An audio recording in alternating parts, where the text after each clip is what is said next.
This podcast has bad words.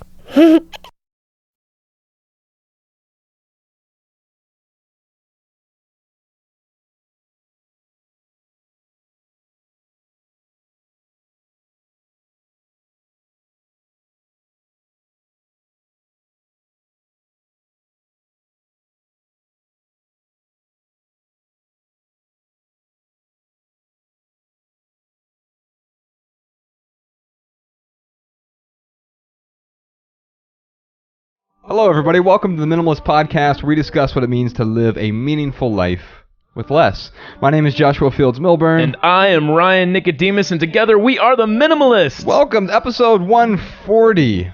140 years we've been doing this, Ryan. Man, time's flown by. Today we're going to talk... You age really well, man. Oh, thank you. Thank you very much. Today we're going to talk about buying things with intentionality. Right, because as minimalists, it's not like we don't buy anything. We all gotta buy some stuff. I mean, we haven't bought anything for a decade. Uh-oh. Yeah, so today we're going to talk about buying things. I got a little bit of follow-up before we hop into these voicemail questions. So last week on the Access episode, Ryan, we talked with Ryan Delk from Omni, and one of the things we talked about were those Bird scooters. Oh, dude, did you try it? Yeah, I finally tried them this weekend. Did you fall? No, I didn't fall at all. Oh, I didn't even come close, which I was disappointed I didn't fall because I'm usually so unstable.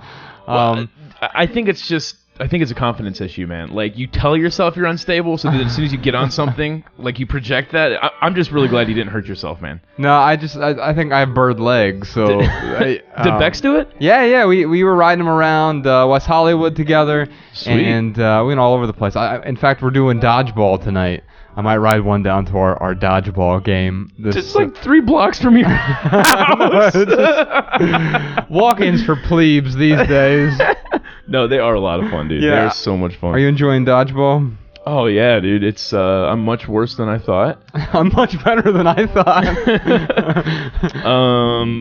Yeah, it's God, it's a lot of fun. I have a lot of fun, and that's what it's about. It's about, me going, having fun, hanging out with some friends. It's not about winning or losing, because if I did make it about winning or losing, then I'd be really miserable. Yeah, it was disappointing last week. Hey, dude, we did all right. It was 4. We were 3-4. Right, that's not all right, Nicodemus. I mean, it's better than the first week we were 6-1 Yeah. when someone else wasn't there. Bex. Yeah, exactly. You're listening to this, Bex. No, I think we just played a better team this week. They were really good.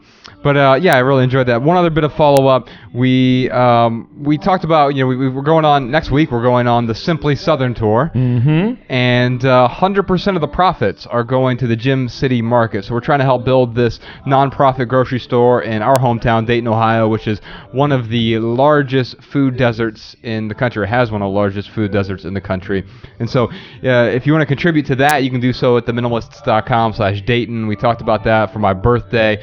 We're asking folks to donate. And we're already a third of the way there to the $100,000, Ryan. So that's really good. It's incredible, news. Man. We're a third of the way there. Thank you to everyone so far who has donated. That's incredible, man. That we're a third of the way there. Now I've heard from some people say I can't afford $37. That's okay. Donate $5 if you can. Donate $1 if you can. Every little bit is going to help. And if you can afford more, great. $90 will provide a family with a lifetime membership, which helps us build this grocery store where there are no grocery stores right now. So if you want to hear more about that, we'll put a link to it in the show notes if you want to read more about it. It's just theminimalists.com/Dayton, or you can join us for the Simply Southern Tour next week. We're going out with the folks from Ramsey Solutions. We'll be out there with Rachel Cruz and Chris Hogan and Anthony O'Neill in Alabama and Kentucky and Tennessee. We're doing 3 tour stops. We're going to talk about money and minimalism. All the details over at our website, theminimalists.com/tour. Ryan, what have you let go of recently?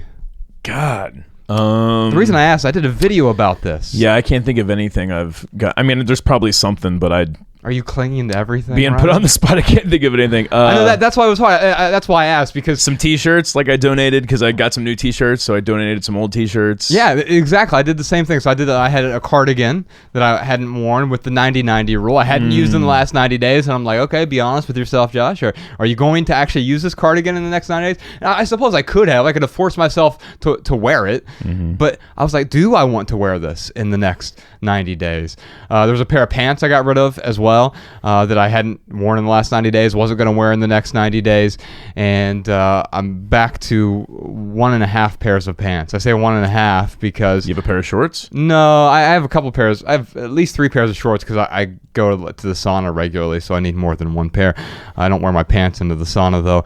But I just replaced these pants because there's several holes in them at this point, and I've had them sewn and re-sewn. Anyway, so I just got another pair of pants. So these are about to get donated. Dude, I just got I have these like athletic sweats on, right? They're like the most comfortable pants I've ever had in my life. Oh, maybe I'll save that for the recommendation piece of this. The added value portion. But regardless, for the added value portion of the show. But I bought a second pair of them because they discontinued this pair. Okay. And somehow like the drawstrings got caught up in they're just all like chewed up and messed up. And these get dirtier. Like I have to wash these compared to like the jeans that I have. Sure. So I was like, man, I think about getting a second pair. I went to the store they're like, oh, we discontinued this. So I got a used pair off of eBay, which cost me like half as much. Right. But yeah, dude, like I bought something. I let something go and I bought something. Yeah. Well, and so that's sort of you accidentally stumbled into the 1 in, 1 out rule, right? Right. It was like 3 T-shirts out, 1 pair of pants in, but yeah. Well, and I like that. I like setting up these arbitrary rules, especially when we're trying to let go of stuff at first. Like having, if you want to bring one thing in, letting go of 10 things at once. The 1 in, 10 out rule. That's a good one. Like forces you to like all of a sudden think about, dude, how much is this really going to add value? Because I have to get rid of 10 other things, and it helps you let go at the same time. So the reason I asked this question was I did one of those living room conversations over on our YouTube channel. Shout out to everyone who's watching this podcast on YouTube right now. What up? We're doing the video version, and next week I'm super excited because Matt's going to be in here to film a 3-camera version. Oh my God! So we can have different angles. Yeah, we're gonna have different angles, Ryan. Oh my God! You're gonna look 3 times as handsome. Right. But anyway, I do one of these living room conversations because I posted this question on the Minimalists Twitter feed. What's one thing you've let go recently? And we just got hundreds of responses. Nice. I guess 187 responses to Wow. be exact. And so I just printed out a few of these to take a look, because often we think about things that we let go of. Like I let go of my cardigan or your shirt or this extra pair of pants or whatever. But some of these other responses were encouraging. Oliver said, I let go of the idea that everything needs to be perfect before taking any action. Bravo, Oliver. Ive says, I let go of having my smartphone as an apparent organ extension of my hands. I forget who it was who called the smartphone the 79th organ, but it feels that way sometimes. Yeah. I panic when I like, oh my God, I forgot my phone. I'm in line somewhere. What am I going to do without my phone? Right? And in a way, like, we're much more aware of this organ than we are of the other organs. Like, if you didn't tell me I had kidneys, I wouldn't know. I've never actually seen my kidneys, thankfully. Yeah, it's funny. For me, when I forget my phone, I used to panic, but now I'm like, oh, sweet. Now I have an excuse as to why I didn't get back to someone. Yeah. And it's a legit excuse. I didn't have my phone with me. Right? Yeah. Sorry, I didn't have my phone with me. Yeah, and it's truthful. It's not like, well, I'm just going to respond to someone with that. It's like I legitimately didn't have my phone with me, or it was turned off, or whatever. Jerry said, I let go of 7 suits, 15 shirts, 4 athletic warm-up suits, and 15 pairs of pants. Who is that? 2008 Josh Milburn? Yeah, seriously. That's light work for my 2008 self. Who else? What else? Peppermint Bell said, I let go of other people's expectations. I realized I'm not happy trying to be the person other people think I should be. Amen, dude. Yes, dude, living up to other people's expectations, that is one of the most detrimental things we can do, man. Recipe for discontent, right? It really is, dude. Yeah. Unbelievable. Melanie said, I let go of 3/4 of my closet. My guess is she enjoys that other 1/4 a whole lot more. Mm-hmm. Who else? Elise said, I let go of my snooze button. It's a struggle, but I'm getting more done in the morning now than ever. You know what I realized, dude? I don't even set an alarm anymore. Yeah. If I go to bed early, I wake up early. Yes. It's like, it's just how my body is programmed. I was talking to, when I did the Health Problems podcast, I was talking to Dr. Tommy Wood and Christopher Kelly about this, and I actually sleep more now than I did, well, certainly more than I did in my 20s, because I wore it as a badge of honor. I slept 4 hours last night. What are you lazy people doing? Look what I can do on 4 hours of sleep. Yeah, I can. Look how unhealthy I am. Look what I can do in this unhealthy state. Bex and I were talking about this yesterday. I think the second biggest contributing factor to me improving my health, and you can go back and listen to that episode. It was episode 138. And it was the longest podcast that we've ever done, but it's because we had all these little different segments about sleep and exercise and chemical sensitivities and libido and erectile dysfunction and like all of these different discussions. We had little 5-minute discussions on. So it was almost like having 15 miniature podcasts all sort of sandwiched together. With both of them. But what I was talking to Bex about yesterday is I think sleep is the second largest contributing factor to my improving my health and making sure I'm getting 7 to 10 hours of sleep a night. Yeah. Now, and I say 7 to 10 because 2 nights ago I got 10 hours of sleep. My body needed it. And I remember I woke up at 4 and I'm like, okay, I'm ready to get up and start writing. And I'm like, am I really? And I said, okay, I'm going to give myself permission to get back in bed for half an hour and just sleep and see if this is what my body needs. And I did that again today. I got up around 4:45 and I'm like, okay, I'll give myself until about 5:30. And at 5:30, if I'm still awake, then I'll get out of bed. And that's what I did. And I wrote for an hour. I did some exercising. And so it's like, letting your body be the alarm clock is sort of what you were talking about there. Yeah, definitely. And letting your body determine, okay, last night I only needed 7 hours, but maybe tonight I need more because it was a strenuous day or whatever. Yeah. I've noticed Bex is really working hard now on her, she's like training again. So like she is like crazy fit right now. Just doing a lot of endurance and like CrossFit style sort of workouts. So she and a cardio on top of it. But as a result, she requires more sleep. And, you know, Ella, she's a tornado. Every night, though, she sleeps for 11 hours, sometimes 12 hours on a night. I'm so jealous. I wish I could sleep that many hours. But here's the thing. Also, maybe if I was a tornado for 12 hours a day, then I would need that kind of thing. I remember, I think it was Roger Federer. It was definitely a tennis player, but I think it was Federer who said, if I don't get at least 11 hours, more likely 12 hours, then there's a problem. And so what he's saying is I have to sleep half the time because of the energy I expend. And so, yeah, letting go of the snooze button is one way to do that. Day X said, I let go of my job. I retired at age 54 last Friday. Nice, congrats. Congratulations. That's awesome. You know, it's funny, I'm reading this book, which again is going to be part of the added value portion, so I won't say the name of the book, but it's talking about retirement and how the age 65 and a half to retire, that's based off of the government figuring out when you're going to die. Actuary tables. Hey, you know what? At 65 and a half, you got about 3 years of life left on average. We will have to pay Social Security for only 2.5 years because when you turn 68, you're probably going to die. So yeah, 65 and a half is the retirement age. Yeah. And the fact that we have allowed ourselves to accept an age as a retirement age, it's actually, it hurts us with retirement. I was talking to you and Mariah and Bex about this book. I just ordered it. They didn't have it at the local bookshop. Bullshit Jobs. Oh, yeah. Yeah, I'm looking forward to digging into that. And if it's any good, maybe we can ask the author to come on. But he is he in LA? I don't know where he is, but I know he's done a few interviews, and a couple of them were in LA. But anyway, he basically talks about how we've invented these sort of rote jobs that require, an hour or 2 hours of work a day or a week sometimes, or some jobs that require no work at all. And then we have to justify that job to our boss repeatedly.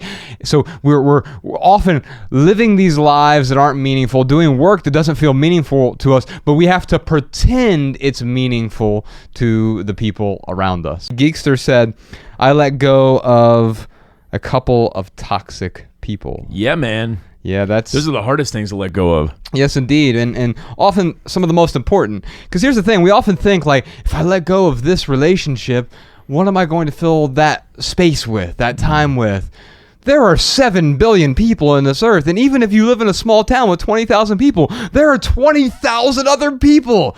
You can find people who aren't toxic, who aren't going to bring you down, who are in fact going to lift you up and support you, unless you're making bad decisions yourself, unless you're being the toxic person, which I know you and I have talked about in our past. Quite often, we've been the toxic one in the relationship. Absolutely. And so often it starts with fixing ourselves, but then once we fix ourselves, letting go of the toxic relationship, sometimes the best way to love someone is from a distance. Robin, I like this one. Robin said, there's a small black stone I've been carrying around with me all the time. I put it on a wall yesterday when I was walking into college so that someone else could have it. So maybe that's a stone that you use as sort of to remind yourself of an experience or something sentimental. Worry stone. Have you ever seen those with the little dimples in the middle of them? You just sit there and like rub it with your thumb when you worry. Yeah, it's like one of the. It's like it was the first fidget spinner. Yeah, exactly. The worry stone was the first fidget spinner. Yes. There's the minimal max, the first minimal maxim, Sean. Podcast Sean's writing down worry stones and fidget spinners.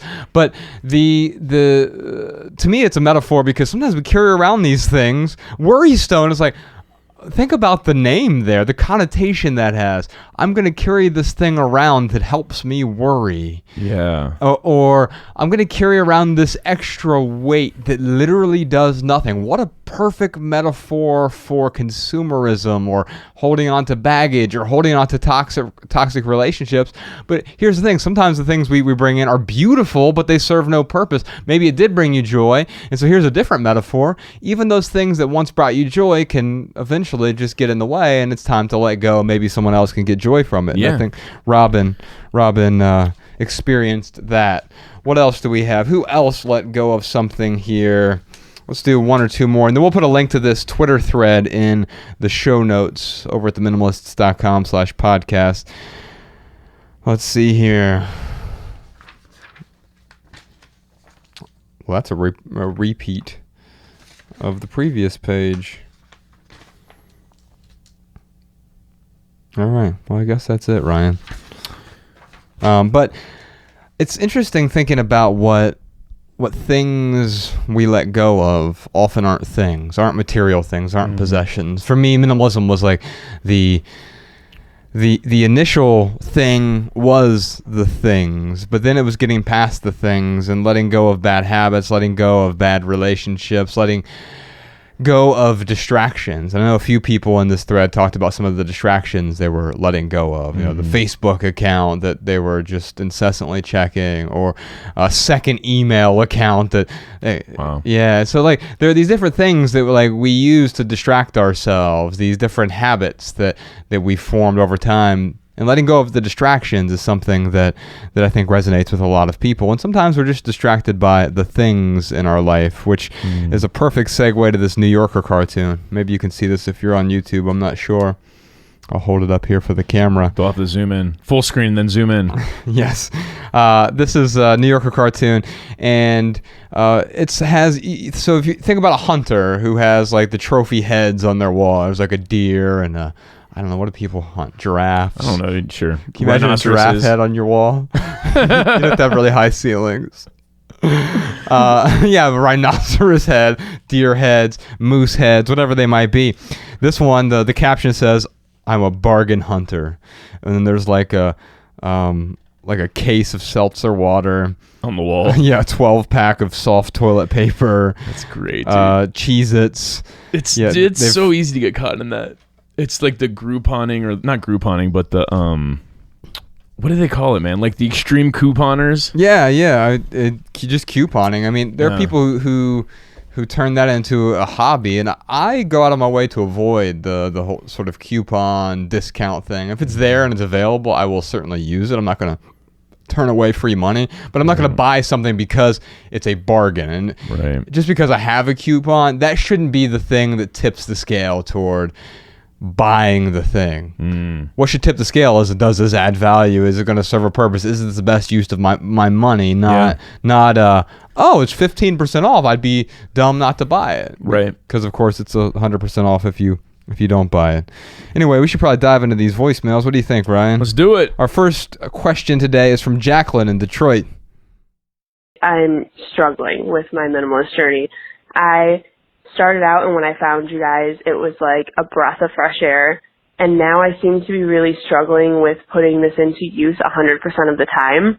Most of this lends to consumerism. So I believe that I'm shopping compulsively, and I don't know how to stop necessarily.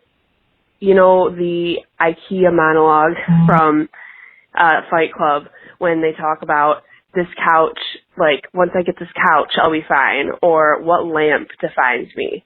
That's totally me. And I don't know how to stop it, because reading about it or listening to you guys, I'm totally on board philosophically. But then when it comes to putting it into practice, I have these moments of weakness where I just revert back and I do not know what to do. So Ryan, tell me what you think about this analogy. I was thinking about this. So Jacqueline's saying, she's talking about shopping compulsively. She can't apply minimalism 100%.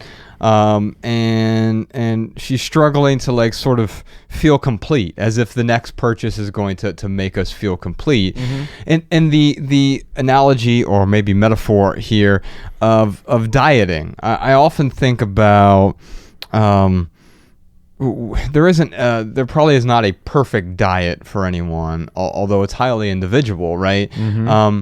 But minimalism isn't sort of the anorexic equivalent of dieting, right? My partner Rebecca, she's a dietitian and a nutritionist, and so she has clients that she works with, and several of whom struggle with anorexia or bulimia, and she's worked with a lot of college students back when she was at the university for a decade who struggle with those. And that's not a diet. That is a disorder. The same way that hoarding or OCD can be a disorder. I have OCD, and minimalism has helped me sort of keep that under control in a way, because it's been easier not to. There are two sides of the sort of OCD spectrum. I finished watching that show that you recommended during the added value, Evil Genius. Oh yeah. And there are several hoarders in there. Yeah. And that's just that's a type of OCD in a way, where it's like compulsively holding on to things, right? And I think about OCD or minimalism is not, they're not the same thing. People often mistake minimalism with having nothing, living as a ascetic. And I don't want Jacqueline to think that, like, well, I can't apply minimalism 100% of the time, so I can't apply minimalism at all. I don't think it's about stopping shopping, because she's how do I stop? It's about figuring out what things are appropriate to buy. Yeah, it sounds Am I like, right there? Yeah, I see what you're saying. To me, it sounds like she is using shopping as a pacifier, and I think the way I interpreted the question is how do I stop using shopping as a pacifier to stop those impulses? So yeah, I agree with you 100%. We do not have to stop shopping. It's not about becoming a minimalist and never buying anything again, or becoming a minimalist and buying only used items, or like you said, there is not this totalitarian set of rules that each minimalist has to abide by. Just like diet, right? Like there is not, well, here's the diet you must follow. There are some that will work better for others, that for certain people than other people. Right. And especially, like, say Jacqueline's got, a husband and 6 kids. Like, what they buy as a family is going to be much different than what Mariah and I buy as a family. Sure. So, just blanketing any type of rules, I don't think is going to really, I don't think that's going to help Jacqueline here. I think what's going to help Jacqueline is her finding better habits to replace shopping with. Yes. So shopping dude, it's tempting for me as one of the minimalists living in Los Angeles. Like when I'm bored, I have totally had, I'm going to go to the Apple store because now it's 3 blocks from my place. Right. It's not, it used to be 3 hours from my You place. had to drive through 2 states to get there. to get there. You're like, how do I get to Spokane and this now week? it's 3 blocks from my place. And you know what? I think the last I lost. God damn it! I lost my AirPods. So I went to replace them. I almost lost mine twice in the last 2 weeks. Dude, but I found them both times. I really hope that someone just like picked them up and they're using them. But my fear is that they fell out and like now they're in the cushion of this, like buried in this couch in this Airbnb I was staying at. Anyway, I went to the Apple store. This was a couple months ago, and went in there to buy the AirPods. And dude, like it was so hard for me to like walk out with just the AirPods.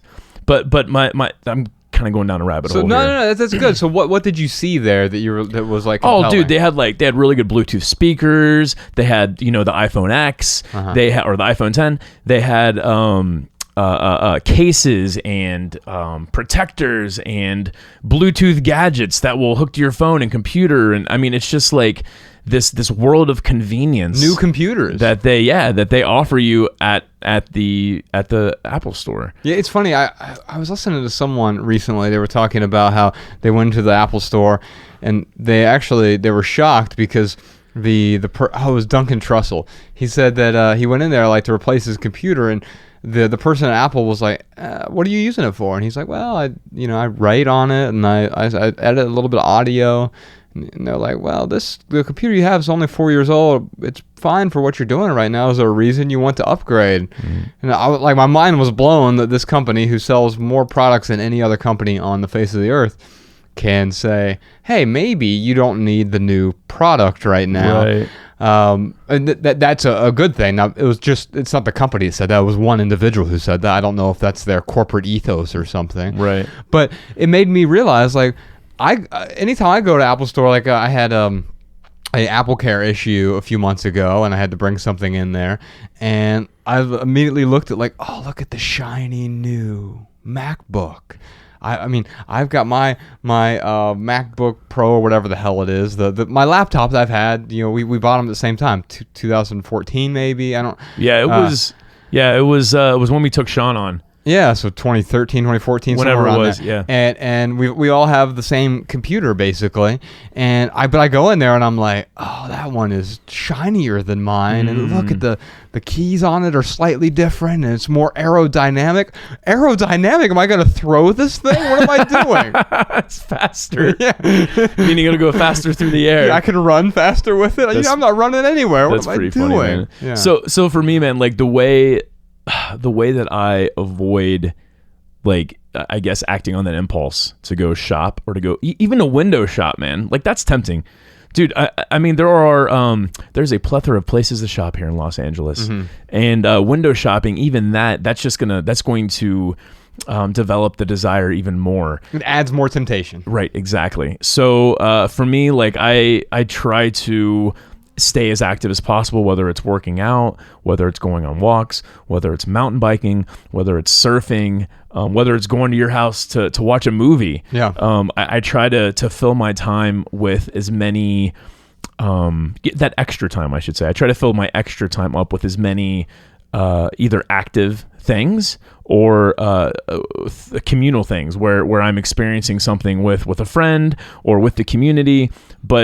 But yes, sitting around and doing nothing and being bored, especially watching TV, like that right there is going to make you want to shop more. Yeah. So here's what I would recommend for Jacqueline, is if she wants to curb this desire, first and foremost, Jacqueline, get as many advertisements out of your life as possible. So how does Jacqueline do that? Get rid of cable. Get rid of it, or watch only the stuff you record and fast forward through the commercials. Yeah. Pay the extra $3, $4, $5, however many dollars it costs to get the ad-free version of whatever it is that you're using to entertain yourself. Pay that extra little bit to cut the advertisements out. With YouTube. I find YouTube awesome. Premium, and it's like $12 a month. and it's the best $12 I spend every month. Absolutely. Because there is not a single ad ever, unless someone tries. Now people are doing the sponsored things inside. Like if we were doing ads on this podcast, all of a sudden like our YouTube channel, we could be making lots of money if we had ads turned on our YouTube channel, but it doesn't align with our ethos, so we have those turned off. So even if you watch our videos on the free version, you don't get served up ads, right? Unless YouTube does something without our permission. So right. But Jacqueline, think about all the ways that you take in advertisements. Use an ad. If you're not using an ad blocker, for anyone out there, if you're not using an ad blocker, it's free. Yes. Just Google free ad blocker and pick the first one that comes up. That's what I did. In fact, Sean, in the show, I don't know what the name of my ad blocker is, but I'll figure it out before the end of the show. And Sean, if you could put that into the show notes, put an ad blocker under your computer. But Jacqueline, all the advertisements that you see, they are affecting you. They are seeding in your conscience. They are making you want to buy things. They are they're adding to this impulse that you already have. They're playing to that impulse. Agreed. So the first step is get rid of as many advertisements as possible. Yeah, and the thing you talked about with replacing, I really like that, Ryan. So it's not about stopping, because then it's going to be hard. If like you just stop shopping and now I'll stand here stoically and do nothing. Well, that's not reasonable, because now you're just going to ruminate about the things you're not purchasing. So I think it's about replacing. And so some questions to ask there is, what can I replace this with? Right. Because shopping is an activity. So what are the activities? It might be dodgeball. It might be hiking. It might be going to the aquarium with your kids. I don't know what your life looks like, but what do you want it to look like? And then absolutely, maybe it's meditating.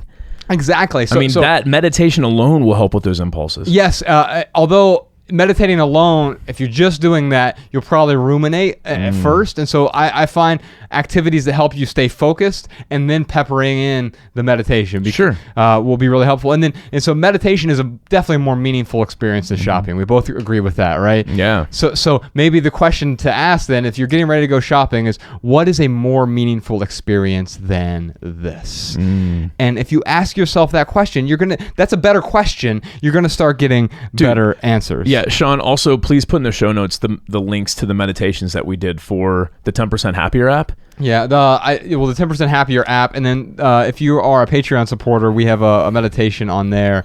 We have one meditation on our Patreon page. We'll probably do some more in the future as well. But yeah, they're just like 2, 3. What's the longest one we did? 5 minutes, maybe? 9 minutes or something like that. Yeah, that is just a meditation on not consuming things. Anti-consumerism meditation. So so that's another thing Jacqueline can do, is find something to change your state when you get that impulse. Yeah. So maybe you want to go buy the latest, greatest stylish lamp, and you get that impulse. Stop yourself, listen to a 3-minute meditation, whether it's Josh and I's meditation or someone else's. It doesn't matter. Change your state somehow. Stop for 3 minutes to reconsider. Yeah. And if you still feel and go buy the lamp afterwards, okay, great. Change your approach next time. But you got to find some way to interrupt that impulse that you get. I like that. Podcast Sean, if we could get that other meditation we recorded for Dan and put it on our Patreon feed, that way we'll have 2 meditations up there, both meditations that we did. So you can find those on his 10% Happier app as well. And then if you're a Patreon supporter, you can find them on our Patreon page. You just click on, there's different tags. You just click the meditation tag. We'll put it on there shortly after this episode goes up. So within a week of this episode going up, we'll put the other one, the other anti-consumerism meditation up there for you. And a couple other things I recommend, Ryan, here, just recommend thinking about really, is that you'll never be complete. Right, that couch that you buy will not make you more complete. It will not make you a better human being. Ideally, though, if we buy the right things for our life, they will enhance, they'll amplify, they'll augment our experience of life. Sure. You came over to my house. We had movie night this past weekend. Me, you, and Bex and Mariah, and we sat on a couch. And so we didn't sit on just hardwood floors or so that couch augmented our experience for the evening. We drank water out of glasses instead of putting our head under the faucet, right? Maybe you guys did. Hypocrite. We ate dinner off of plates. Yes, hypocrite. Instead of just pouring the food onto the table. No, of course. We need some stuff, man. And those things augmented our experience. However, let's say I bought more plates and I had 7 sets of plates at my house that wouldn't have improved our evening at all. In fact, it probably would have just gotten in the way, because then all of a sudden I'm thinking about which plate should we use this evening. Should I break out the fine china tonight? I like this idea. Rob and Kristen Bell, they always use the fine china. Like, they got some really nice china for their wedding gift or some anniversary thing or whatever. So even our regular, just normal breakfast meals, they'll break out because they're like, use the nice things as opposed to just storing them long term. Yeah. Use the things that you have. If you're using them, if they serve a purpose or bring you joy, then great. Also, the author Christina Cook, she talks about, we'll put a link to her website. She also has a book called The Joy of Missing Out. It's sort of the opposite of the fear of missing out. It's the joy. It's JOMO. Yeah, it's JOMO. And if you can't get instead of FOMO. Well, that's instead of FOMO, it's just, so we all have the fear of missing out, because it's like, how can I be more complete? If I just buy this thing, I'll be more complete. And if not, I'm missing out. I need to check the tweet, I need to check this. And it's the reason I don't have social media on my phone, is because I always feel like I'm going to be like, oh, I gotta check the next thing. What did people say to my Instagram post? And like, I just get caught up in the missing out. And so maybe there's a joy of missing out that Christina Crook talks about, but I think there's a step in between, what I would call WOMO. Okay. The welcoming of missing out. So maybe you don't get the joy yet, but you just bask in the fact that, yes, you pause and you let out the breath. I am missing out. I am missing out. It's all right. Yeah, I'm going to welcome this. It's okay. Yeah. Because no matter what, even if you get that couch and you get all the knickknacks that's going to make your life perfect, it's not going to be perfect. No, you're still missing out on 99.999% of everything else that's out there. And letting go is really hard, right? So we went through the whole thing of what have you let go of recently. That's a hard exercise, and it gets easier the more you let go. But how about this? Not buying something is your future self letting go in advance. Yeah, or you're letting go of that impulse. Yeah. You can tweet that, Sean. That's a minimal maxim for you. Not buying something is your future self letting go in advance. So it's like saving money now, so you don't have the interest compounds. This is sort of like reverse interest in a way. You don't have to let go of the thing you don't buy. Yeah. And so think about it that way, is, do I really want to have to deal with this later? Do I want to deal with the packaging and the charging of the thing? And do I want to have to deal with, once this thing is not serving its purpose, or maybe it's never actually going to serve its purpose, I just got really excited, it was an aspirational purchase. Yeah. Like, you're at the Apple store and you're like, oh, but I could use the Bluetooth thing and the cable, and maybe that case will do this. And then you're like, but when I really think about it, oh, that's what someone else would get from it. Might not be what I would actually get from it. Yeah, exactly. Another thing that Jacqueline said that stands out to me, she said, she's bought in, with the philosophy of minimalism, but having a hard time acting on it. I started thinking about, like, I used to be bought into the idea of exercise. I used to be bought into the idea of healthy eating. Yeah. And you can be bought into an idea. If you do not take action, then it is just an idea. And I think Jacqueline should look at this as diet or exercise. Like, what can you do to start taking massive action towards living a more simple life? And we're going to talk about here in a little bit, kind of some stuff that we consider before we buy things. And Jacqueline, you can use, the things that we consider, or you can make up your own structure. But I know when it comes to diet, I have to have a structure to my diet. Yeah. It's a very simple structure. Yeah. With exercise, I have to have structure with that. Like Mariah and I, we get to the gym, or we try to work out. Not even try, we do. We work out at least 5 days a week. Hands down, at least for 45 minutes, 5 days a week.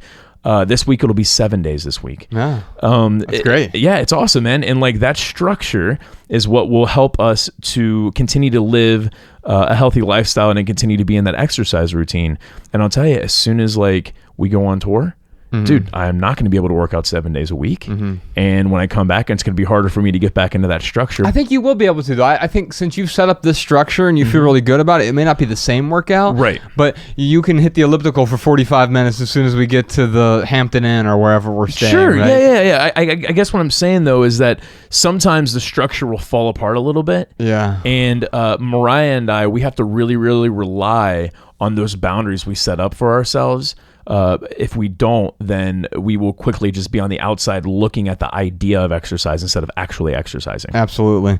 Jacqueline, I'd love to send you a copy of our book, Everything That Remains. You mentioned IKEA from Fight Club. Well, there's an IKEA scene in Everything That Remains as well. So it's my marriage ends, my mother dies, both in the same month. And of course, in order to deal with it, in order to cope, while Rome is burning, I am shopping at IKEA and going through like all the accoutrements I'm buying for my new apartment so I can make sure my life is complete. Of course, there are a bunch of lessons I learned from that, and that scene I think will be really helpful for you because there were certain epiphanies that I experienced in that chapter and then the several chapters thereafter. So Podcast Sean, if you could reach out to her and send her an audiobook version of Everything That Remains. It's my favorite thing that we've ever created. If you like our podcast, you'll like the audiobook version. Or if you want the ebook version or the book version, then we'll be happy to send that to you as well. All right, our next question is from Leslie in Denver. I have two quick questions for you guys. One is that I was hoping you could recommend some brands that you find value in for when we actually do need to buy something, especially if we've gotten rid of a lot of things that don't add value. So what are some valuable brands that are maybe environmentally friendly or really good quality that you guys would recommend? And two, I'm wondering if you could talk a little bit about balancing your time to try to pursue a passion if you still are working a 9 to 5, finding a hard time fitting in health and passion and relationships and balancing it. All right, Ryan. Brands that you trust. Is it Coke or is it Pepsi? RC. Royal Crown. I worked That's at... a dumb question, Josh. Well, Next dumb question. You're such a hipster. Sam's Cola. You have a 14-ounce bottle of RC. So I worked at Americana in Middletown, Ohio when I was 13. Because you're allowed to work at 13 back then, apparently. Yeah. And it was that summer I was turning 14, so it was right before high school. And we had like the generic version of everything, right? It was just like, it was the generic version of Six Flags or Kings Island or whatever. Well, Americana was the generic version in itself. Yes. So, of course, I wonder what that place looks like right now, dude. There are videos on YouTube right now of Americana. It's also called, if you all want to look it up, Swordsville Lake is what they rebranded as for like 2 years. But it closed in, I think, 02 or 99 maybe. So it's been sitting there for over a decade. It's a ghost town. Almost 20 years. Yeah, they sold off all like the roller coasters and stuff. So it's, I don't know, maybe because we have at least a little bit of clout, we can throw around the Netflix name from our last documentary. Maybe they let us in there to film some stuff. Maybe, dude. It's like, and it's so sad and nostalgic because I remember like, but that's the danger of nostalgia. Like, I don't get any value from the place, but of course I've been on YouTube looking at old videos of it. So I derailed you from the generic brand of everything. Yeah, well, they were like sponsored by RC. There was RC. There was RC. RC had like no wonder they're not. I mean, they chose Americana to sponsor. Right. Well, here's the thing, and I think they own 7-Up. I assume they still do. That was like their big thing. Oh, like, do they own 7-Up? Yeah. I think 7-Up was interesting. So here's my point in bringing up the whole Coke, Pepsi, 7-Up thing is like, just because it's a brand doesn't make it a good thing. Those are all terrible things. Those are just sugar. Those things are bad for you. Yeah. And so a brand doesn't make it trustworthy or good. It just makes it a brand. Yeah. I mean, here's what Leslie, I would say go listen to episode number 56. Yeah. That is where Josh and I do talk about some brands. It's specific to clothing. Right. But again, those are preferences. Exactly. A brand is not going to, a brand itself isn't going to make you better or worse. Right. It is just a brand. But what's funny is like the way and maybe I interpreted the question wrong, Josh, you tell me. But the way I interpreted the question is how can I buy more responsibly? Like what brands are more responsible for the environment? Okay. What brands are more responsible? If you want to be more responsible to the environment, consume less. Yes. There is not a brand that is going to save the environment. Right. In fact, there are brands of like Well, it depends what you mean by brand too, right? Like there are brands like the Against Malaria Foundation is technically a brand. Sure, I guess I'm talking about when it comes consumer to goods. Yeah, consumer goods. When it comes to a brand with consumer goods, but there are brands like with paper plates and bowls. Like there's this new thing where it talks about this is a net positive for landfills. When you bury this bowl with other garbage, it actually helps the other garbage decompose faster. With that logic, we should be airdropping these paper bowls into all the landfills and all over the world to start healthy decomposing. What landfills? They're gone now, Ryan. Right, exactly. There isn't even a landfill. You just wrap up all your trash into this paper plate and it disappears. Now, I think to a certain extent, I'm not trying to like diss any brands that do that, because I think to a certain extent they probably do have a point, and there's science to back up how it will help other things decompose. But ultimately, if you want to be responsible to the environment, switch to one car. And buy less things. Go ahead. And it's certainly better than putting plastic in a landfill. So the question is, can we be more responsible with the things that we purchase? Yes. And I think what it comes down to are those individual things, right?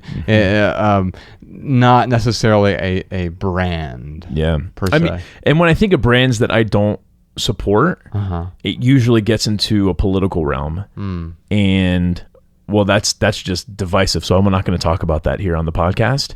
Right. But my point is that when I consider brands, it usually doesn't have to do with what's going to have a better impact on the environment. Because when I think about brands like like a PC versus a Mac, they're both pretty crappy for the environment.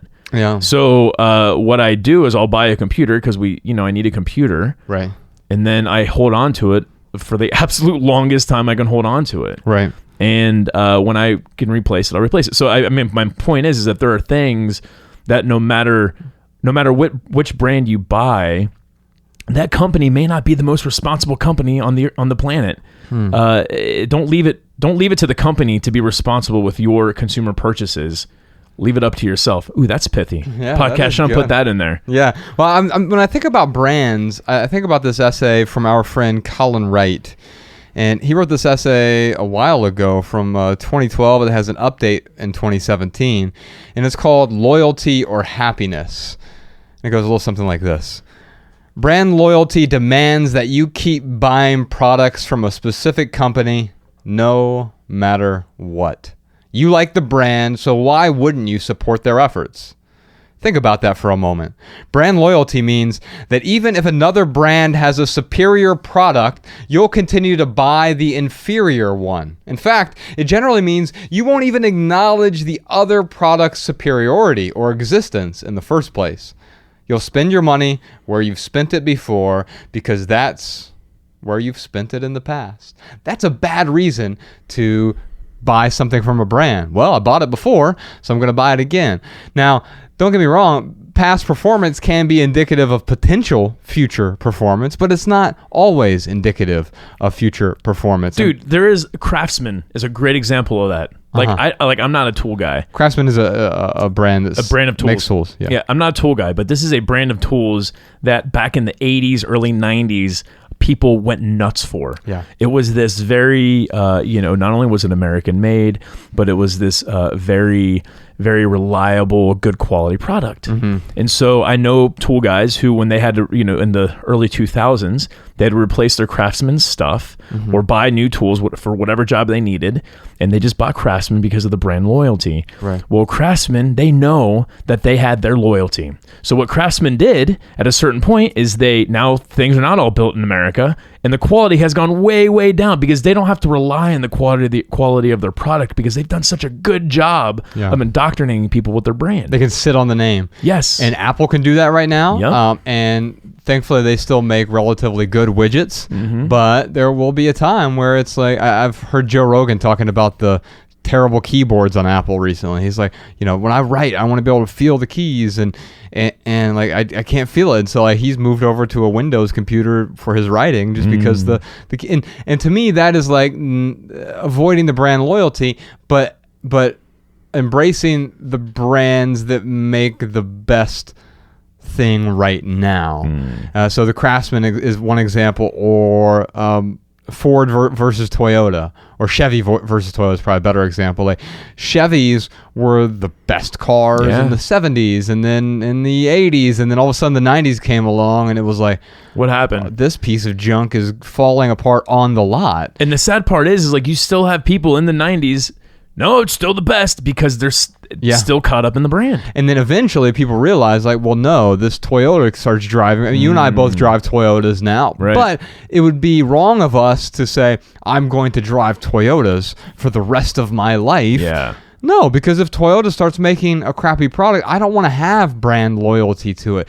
It just means making a bad decision. That's what brand loyalty ultimately is. So I'll read a little bit more of this, and we'll put a link to this essay in the show notes as well. This is why most companies dream about winning the loyalty of their customers. They needn't compete quite so hard with their rivals when they know you'll buy regardless of how their product measures up. Loyalty, while often considered to be a highly desirable trait, results in our ignoring better opportunities in favor of the ones that are more familiar. Instead of taking the road that's most favorable for us personally, loyalty instructs us to take the one that's most favorable for the company we currently work for, instead of being the person we want to be with. Instead of being with the person we want to be with, loyalty compels us to stick with the person we once wanted to be with because they got there first. That's the way to think about this, is just because someone got there first. So I can talk about a few brands that I currently get value from. The pants I'm wearing are Mission Workshop. The shirt I'm wearing is a Mission Workshop. Most of their stuff is made in America or Canada or some other place where there is not going to be any kind of child labor or unfair wage practices. As a result, you tend to pay more, and just because you're paying more for something doesn't mean better quality either. In this case, you're paying more and you're getting good quality. However, if Mission Workshop next week, next month, next year, a decade from now produce worse quality, I personally would find it less appealing. Yeah. Now, just because Mission Workshop works for me and the size of my body, I'm 6'2", 145 pounds, these same clothes aren't going to work well for you necessarily, right? Now, you own a pair of Mission Workshop pants, or a different kind of pants. They're a bigger version of pants that I would wear. And so you find value in them as well, but not necessarily. We both wear different brands of T-shirts, not because of, well, I have brand loyalty to one place or another. You're like, no, this one works better for me. Some other brands that work well for me. You and I, we share a Doxy scanner, right? Yeah. So a photo scanner, like that is a brand that has worked well for us. We did something called a scanning party. Sean, if you can put a link to the scanning party, it's an essay that we wrote in the show notes about scanning the excess stuff. I just did a living room conversation about what to do with old DVDs and old VHS tapes and old photos and old yearbooks. I did a living room conversation on YouTube about that, and one of the answers is if you have a Doxy scanner, or there are other services you can use to scan these things. Our website is hosted by Bluehost. That is a hosting company that we use that I feel really good about. There are other just fine hosts out there, and there are other free ways to do a blog as well. You know, you can get on Tumblr and start a blog today.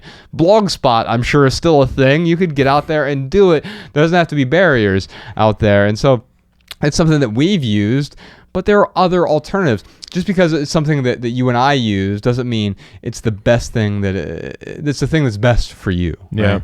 I'm trying to think if there are any brands that I completely avoid because of the way that they treat the environment or anything. There's not really, again, it goes to political stuff. Like for like certain, well, actually, like one of them is, it's a fast food restaurant, but I never eat there anyway. Right. But it would be the last food restaurant I ever eat at. It's like, I avoid the thing I already avoided. Right, exactly. It's like, I avoid that crack dealer. But are there any brands that you avoid that are irresponsible with, whether it's the environment or whether it's... Yeah, anything that is fast fashion, I avoid. For two reasons. One is we throw away 88 pounds of clothes a year. So, if I really wanted a shirt from H&M, I'm sure I could find plenty of used shirts. If for some reason I wanted. Or a slashed one in the dumpster that you could repair. That's the other problem. Is there? I don't know if H&M does this specifically, but there are other companies who will. There's 52 seasons a year for Bex and I were walking past one of these fast fashion stores the other day, and she goes, "It's amazing. Every time we walk by the store, the entire inventory of the store is different.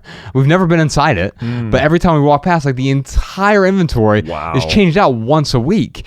And what do they do with the old clothes?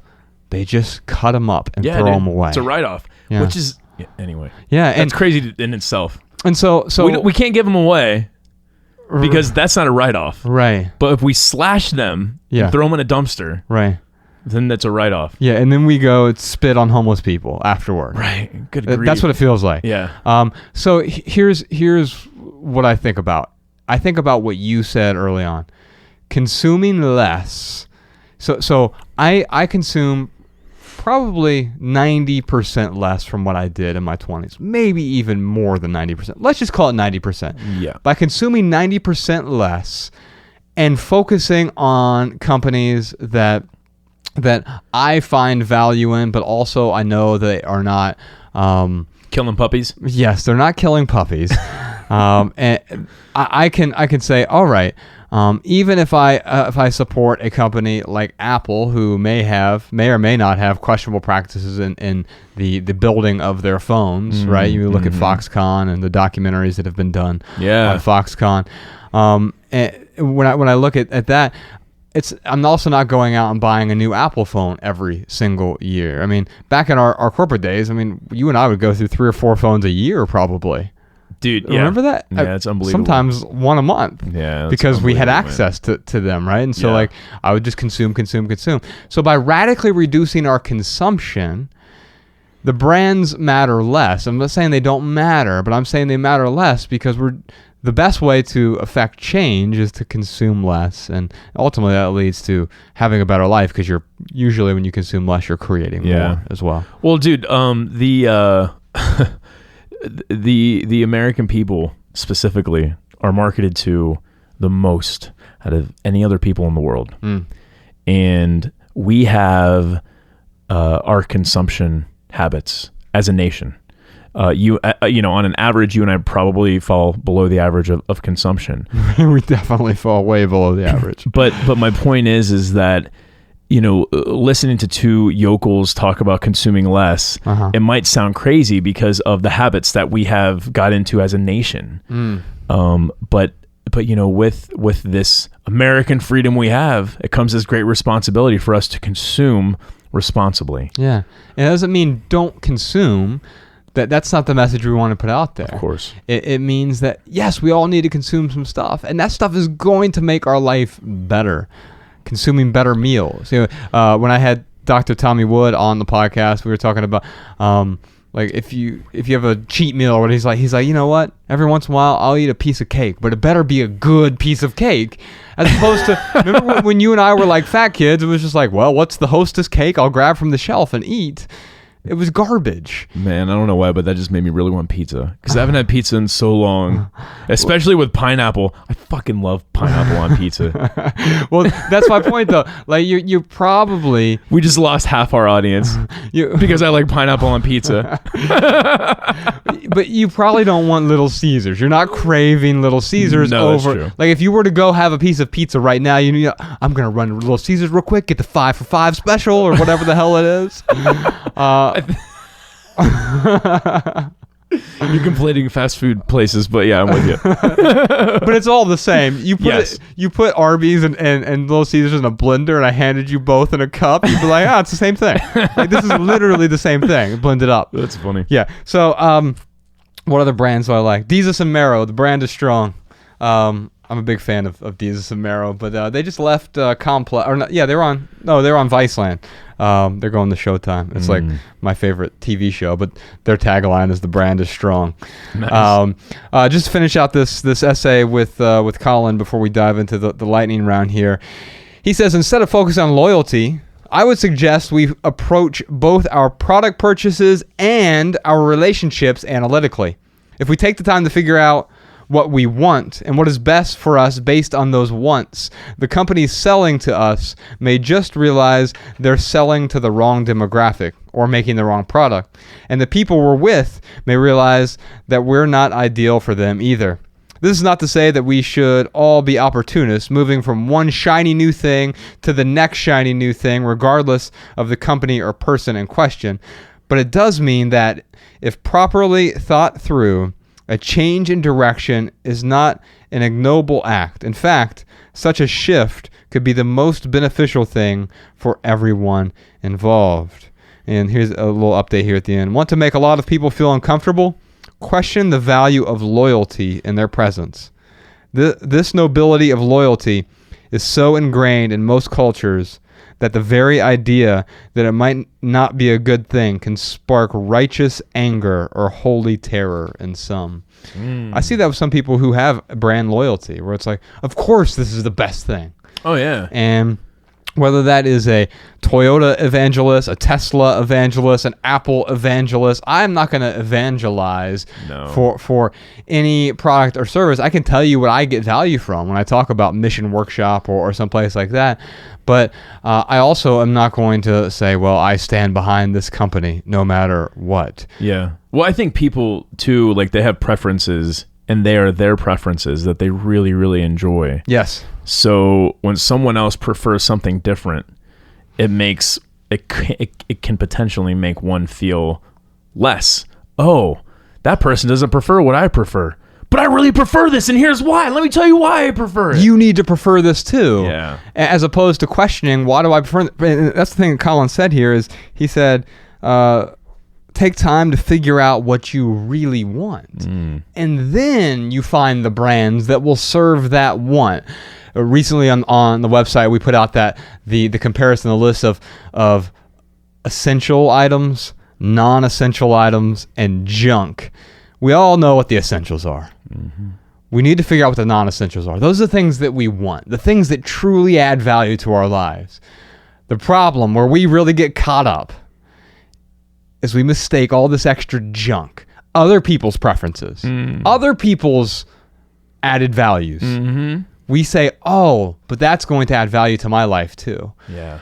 But it may not. And so what do you want? And then what are the things that are appropriate for that life? Speaking of Colin, Ryan, did you know that do you know what he's doing over the next year? Have you seen this? Dude, I have, but I know it has to do something with traveling. Yeah. So our friend Colin, I know it has something to do with time traveling. Yes, he's figured it out finally.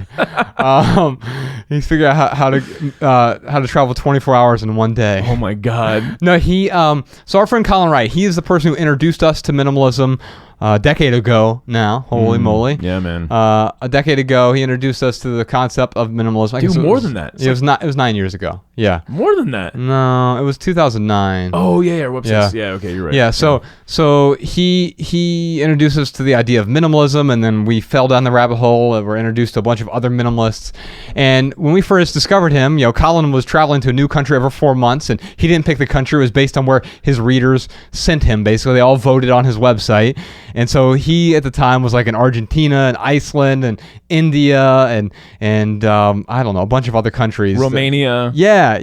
And so he was going to different countries every 4 months based on the votes of his readers. And then he did, the last couple years, he said, okay, I want to try to have a home base for a while.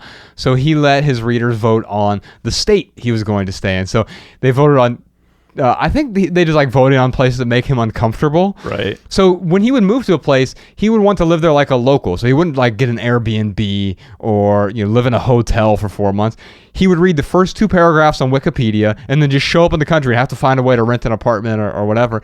And so when he came back to the States, the first time he came back, he lived with us for 7 months in Missoula, Montana, when we started Asymmetrical Press, our publishing company. And then he did more traveling and then came back to the States and said, okay, I'm going to live in a city for a year. I'm going to have a home base so I can focus on my podcast. His podcast is called Let's Know Things, and focus on more video stuff on his YouTube channel. And so they voted on Kansas, and so he picked Wichita. Right. And he and I had a conversation about it. He learned a whole lot from living in a sort of very conservative state. I mean, it's where the Koch brothers, the city is basically named after the Koch brothers. It could be Koch brothers, Kansas instead of Wichita. And after that, they voted on Tennessee. And so he's lived in Memphis for the last year, and that his 1 year lease is almost up there. So he's learned a lot. He's cooked for himself every meal for the last, he's become a good chef, basically. Not a chef, but a good cook. He's cooked all his own meals. And now for the next year, he has bought an RV, like an 80s RV. Nice. And I do remember this now. He's simplifying his life once again. He's moving from like 700 square feet to 200 square feet. He's going to live in this RV for the next year, and he's going to travel around all of North America. He's going to go on a year-long tour. Yes. And so he's going to 26 cities for 2 weeks at a time, and he's going to have an event in each city. Nice. And I was thinking about Leslie. She's from Denver, so I reached out to Colin.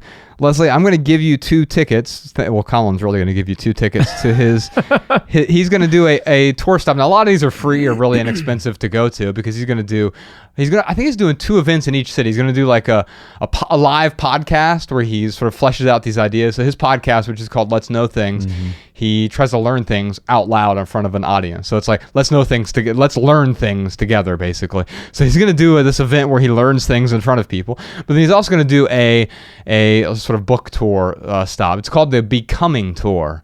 And so he wrote a book recently about becoming the person who we want to be, right?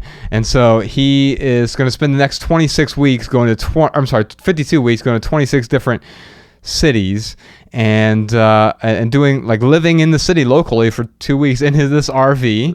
The Becoming Tour. So many innuendos, not enough time. Yes. Well, it's really about becoming the person you want to become. And what he's talking about is how that changes over time, how it's ever evolving. Like, the person you want to become, you'll become that person, but then who do you want to become after that, right? Yeah. And at least that's how I'm interpreting it. So I'm definitely going to crash his LA stop that he's going to have. I might go to his Salt Lake stop and maybe his Jacksonville stop as well.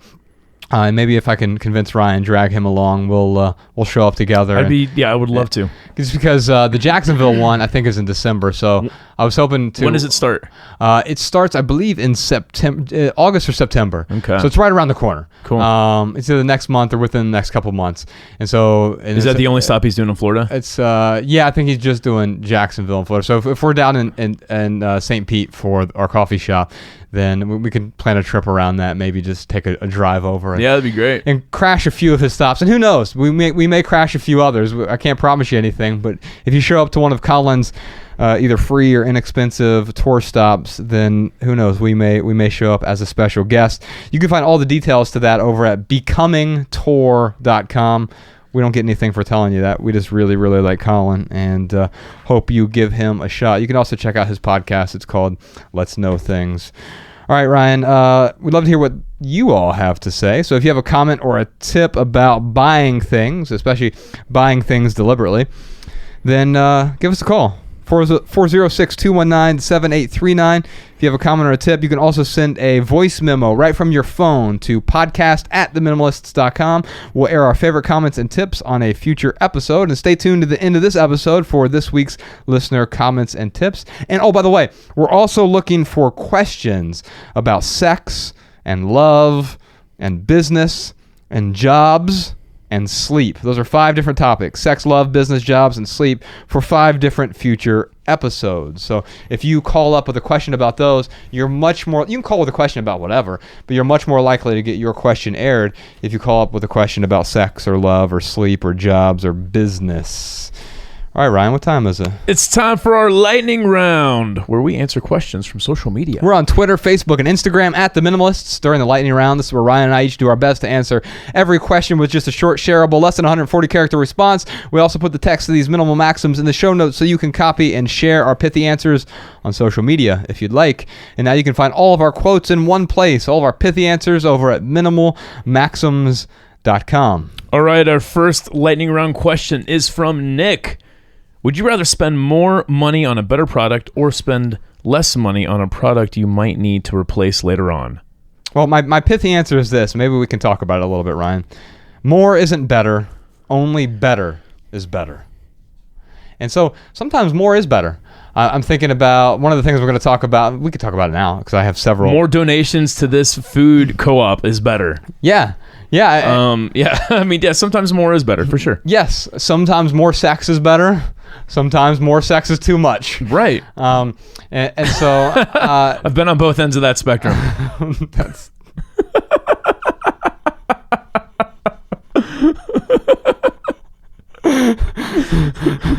comment redacted. Yeah, no, I'm thinking. So one of my added values later on is Drake's new album, which is called Scorpion. Drizzy.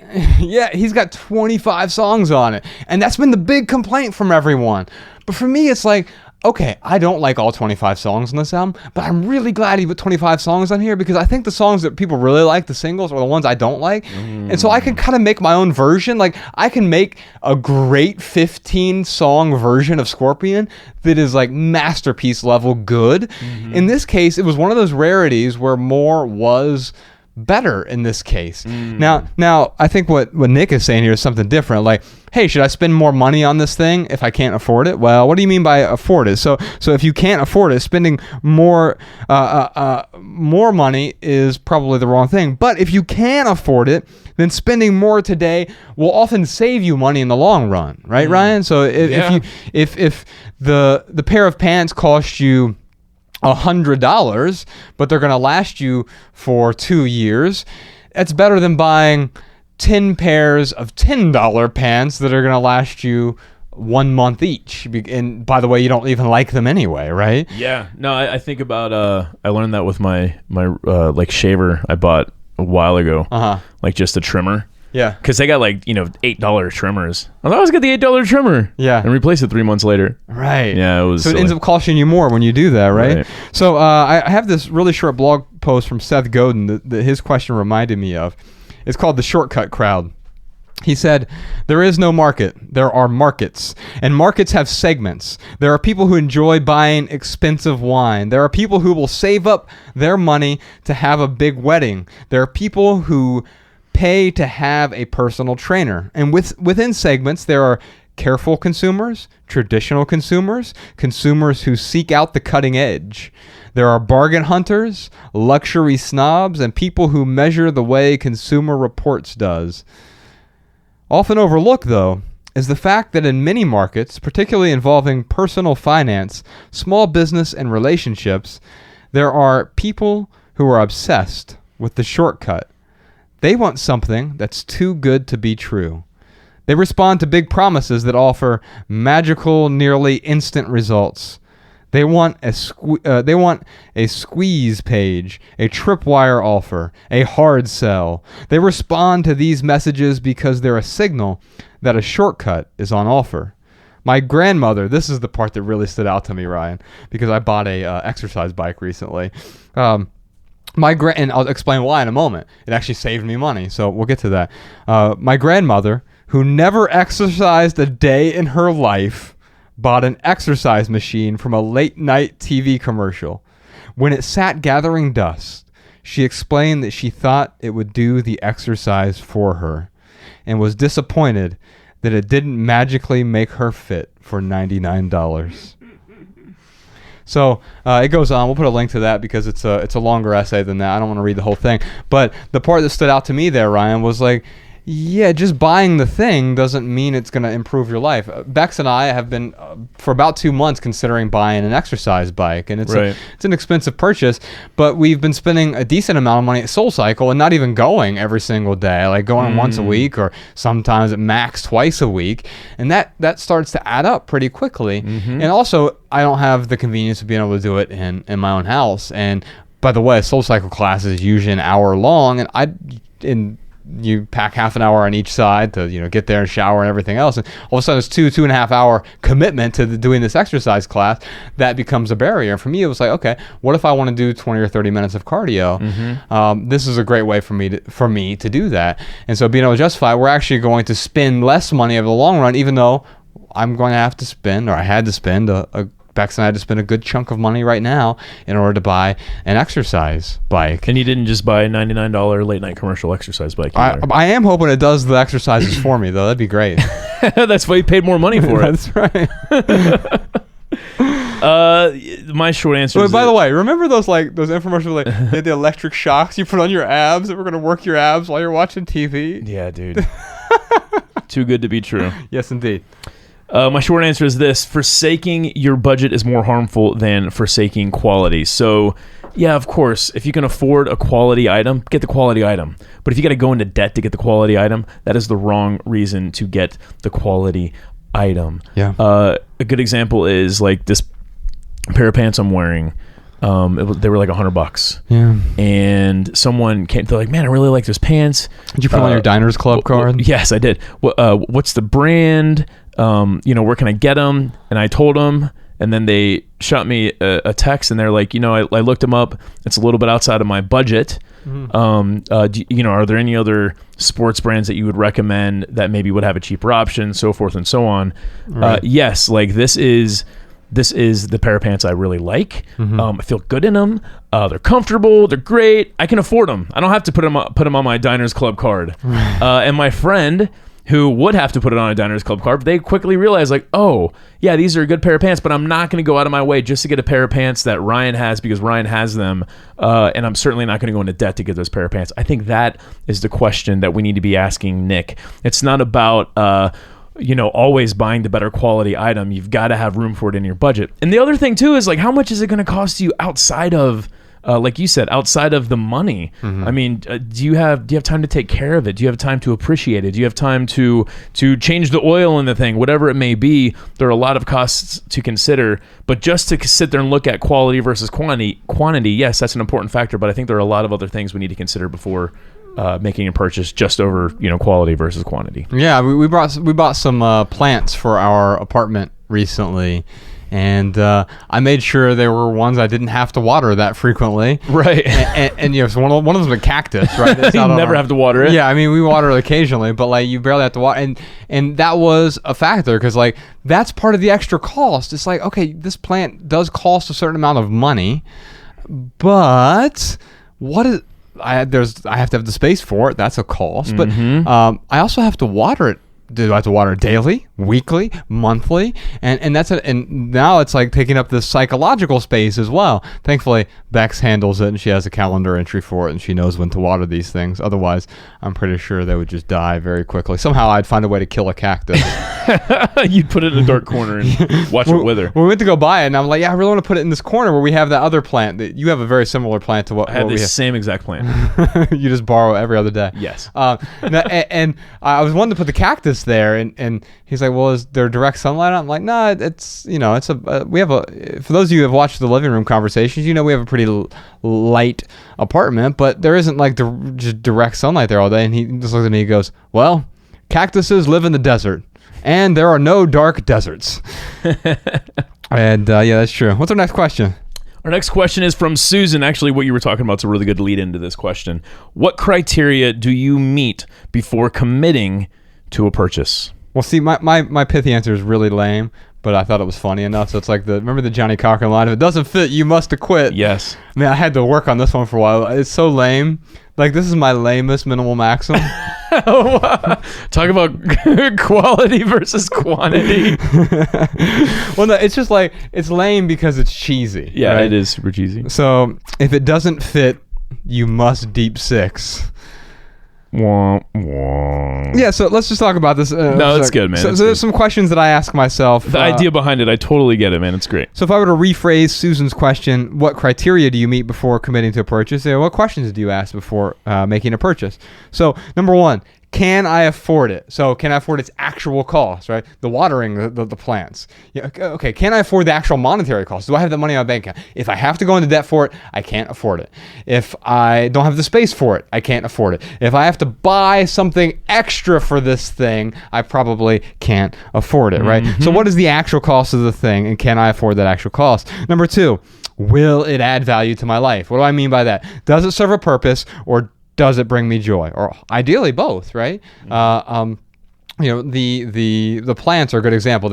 They bring joy. They serve as a decoration. They don't have an actual function, but the purpose is they look good. Now, indoor plants, they actually help filter the air as well, so it does serve an additional purpose there. So does it add value to my life? Does it serve a purpose? Does it bring me joy?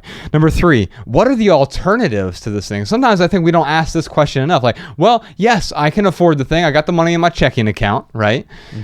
And then, I think this thing will serve a purpose. If I buy another pair of pants, it would serve a purpose, right? But then what's the alternative? What can I do with that extra $100? What's the alternative? What else can I do with this money? What's your opportunity cost? Yeah, exactly. That's kind of what you're looking at. Yeah, the economic term is opportunity cost. So what else can I do with this money? Right? And then the 4th thing that I ask myself, if I'm absolutely certain, so the exercise bike that we recently purchased would fall into this. So I'm writing something about this coming up. So can I wait 30 hours if it's more than $30, or 30 days if it's greater than $100? I know I wrote down $20, but it's actually 30 because it's the 30-30 rule. This new rule that I'm working on here. So can I wait 30 hours? So it's basic is a day or more. Like, can I at least wait a day? 30 hours if it's more than $30. Can I wait a day? Now, there'll be some cases where I can't wait a day, right? Because I really need this widget or whatever. Yeah. That it costs $35. Now, if it's more than $100, can I wait at least 30 days on it? Again, the exercise bike was a great example because it's certainly more than $100, and we waited well over 30 days deliberating over this decision. And eventually, we decided to pull the trigger and get it. But it was, and I could feel better about that purchase because I know that it's not It wasn't an impulse buy. Absolutely. It was absolutely deliberate, dude. I feel that way about my coffee grinder. Like, I have had a manual grinder for the last 4 years. Yeah. And a couple months ago, I was reading this thing where basically an electric grinder is better than a hand grinder, and I just didn't realize that. And I really like having and making the best cup of coffee I can in the morning. Right. Get a lot of joy out of it. Yeah. So I finally went out and I got a grinder. The reason why I had avoided this purchase for so long, because like a good electric grinder is over $100. Yes. So I went and spent it's like $120, $130 on this grinder. Dude. I just got the Grinder app, and it does something different, but like you find some muscular man to grind your coffee for you. Yeah, is that a euphemism? You're gonna love it, dude. I cannot tell you the amount of difference. Like I felt like I was like shit, man. Like I have been like depriving myself of this, not just a convenience, but it does produce a better grind, which produces a better cup of coffee. Do you know the brand? Maybe we can talk about that during the added value. I don't, but I can certainly. We'll talk about it next week. Sure, sounds good, man. I will. Yes, we'll put a pin in that. All right, here's my short answer for you, Susan. A few things to consider before making a purchase: budget, occupied space, and hidden costs. I think the last one there, hidden costs. That's something that I used to forsake a lot. Like I'd buy a really nice pair of like Allen Edmonds shoes.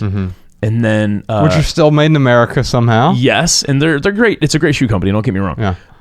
But polishing them up as often as I had to polish them up, didn't really consider that when I bought that pair of shoes. Right. There are just certain hidden costs that if we buy an impulse, we will miss those hidden costs and we'll regret it later. So a few things for you to consider there, Susan. Remember, Susan, if it doesn't fit, you must deep six. All right, P.S. See what I did there, Ryan? P.S. We have one more question. Oh, man. A breathing. P.S. We have one more question. Laura asks, how do I fight the paradox of choice at the grocery store? Now, she's specifically talking about Whole Foods here, and you and I often talk about Whole Foods, but I think this applies to any large store, just any store in general. And Ryan, you and I are going to have a conversation about that, and if you all want to hear our answer to that question, then you can listen to this week's postscript episode, P.S., over at the Minimalists private podcast, available exclusively to our Patreon supporters. That's why it is a private podcast. So if you want to support this show and help keep this podcast 100% advertisement free, then head on over to theminimalists.com/support. In addition to our weekly Postscript episodes, the Minimalist private podcast feed includes our monthly Ask the Minimalists Anything episodes. We've had 11 of those so far, Ryan. Actually, 12 if you count the part 1 and 2 that we did of number 10. Remember that? Oh, yeah. We had the mess up, but we had the audio for both of them. So I guess technically we have 12 Ask the Minimalist Anything episodes, which you can find all of those over at the private podcast feed. Also, unreleased recordings of our live events. We just put up the first Melbourne event that we did earlier this year. The Sydney event's up there, the Tampa event, the Detroit event. Dude, that first Melbourne event, that's my favorite event ever. It was so good, man. Dude, it is like by far my favorite event ever. Especially the part where we were talking about hand jobs. Yeah. We weren't talking about hand jobs. That's actually, that's true. That's true.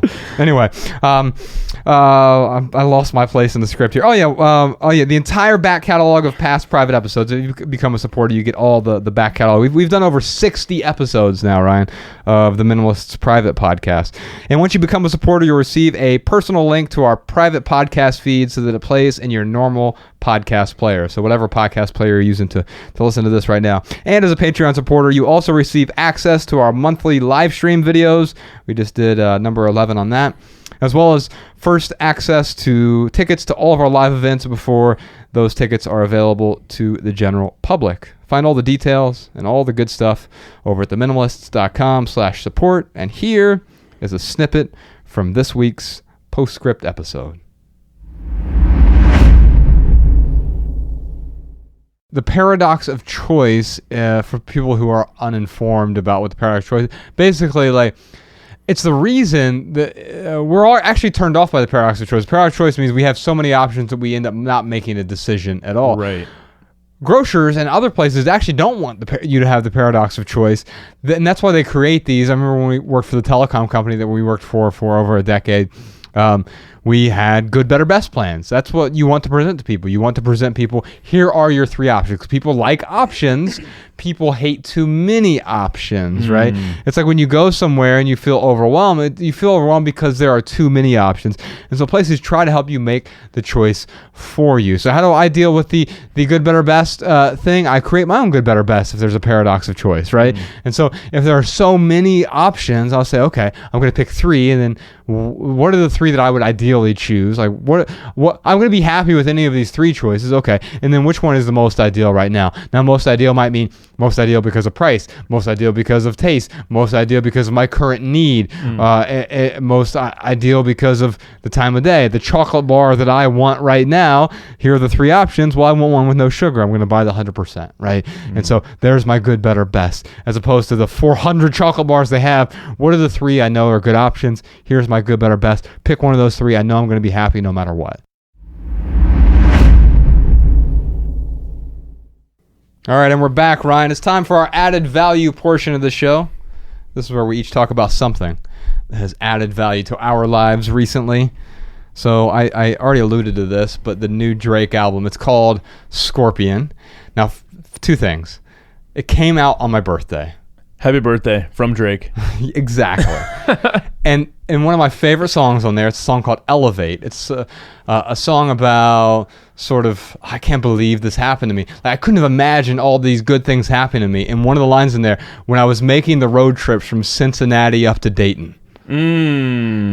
And I had this flat because every day I How does he know? How does he have experience with that? He must have been doing tours, like, doing a show in Cincinnati. And he talks about refueling and having to drive from Cincinnati up to Dayton.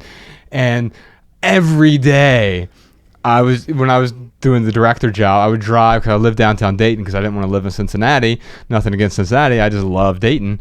And so I was making that drive, that 54-mile drive from downtown Cincinnati to downtown Dayton every single day. And he has this line. It comes out on my birthday. 25 songs. He did an A-side and a B-side. The A-side is like rapping Drake, and the B-side is singing R&B Drake. And I've listened. It's 25 songs. I've listened to it several times. He talks about, he had a kid, and he had that whole sort of beef with Pusha T. And it's funny how he addresses that. Yeah, and he had he had this great line, right? He said, because Pusha T called him out, like, you're hiding a child. Yeah. And he said, I wasn't hiding my son from the world, I was hiding the world from my son.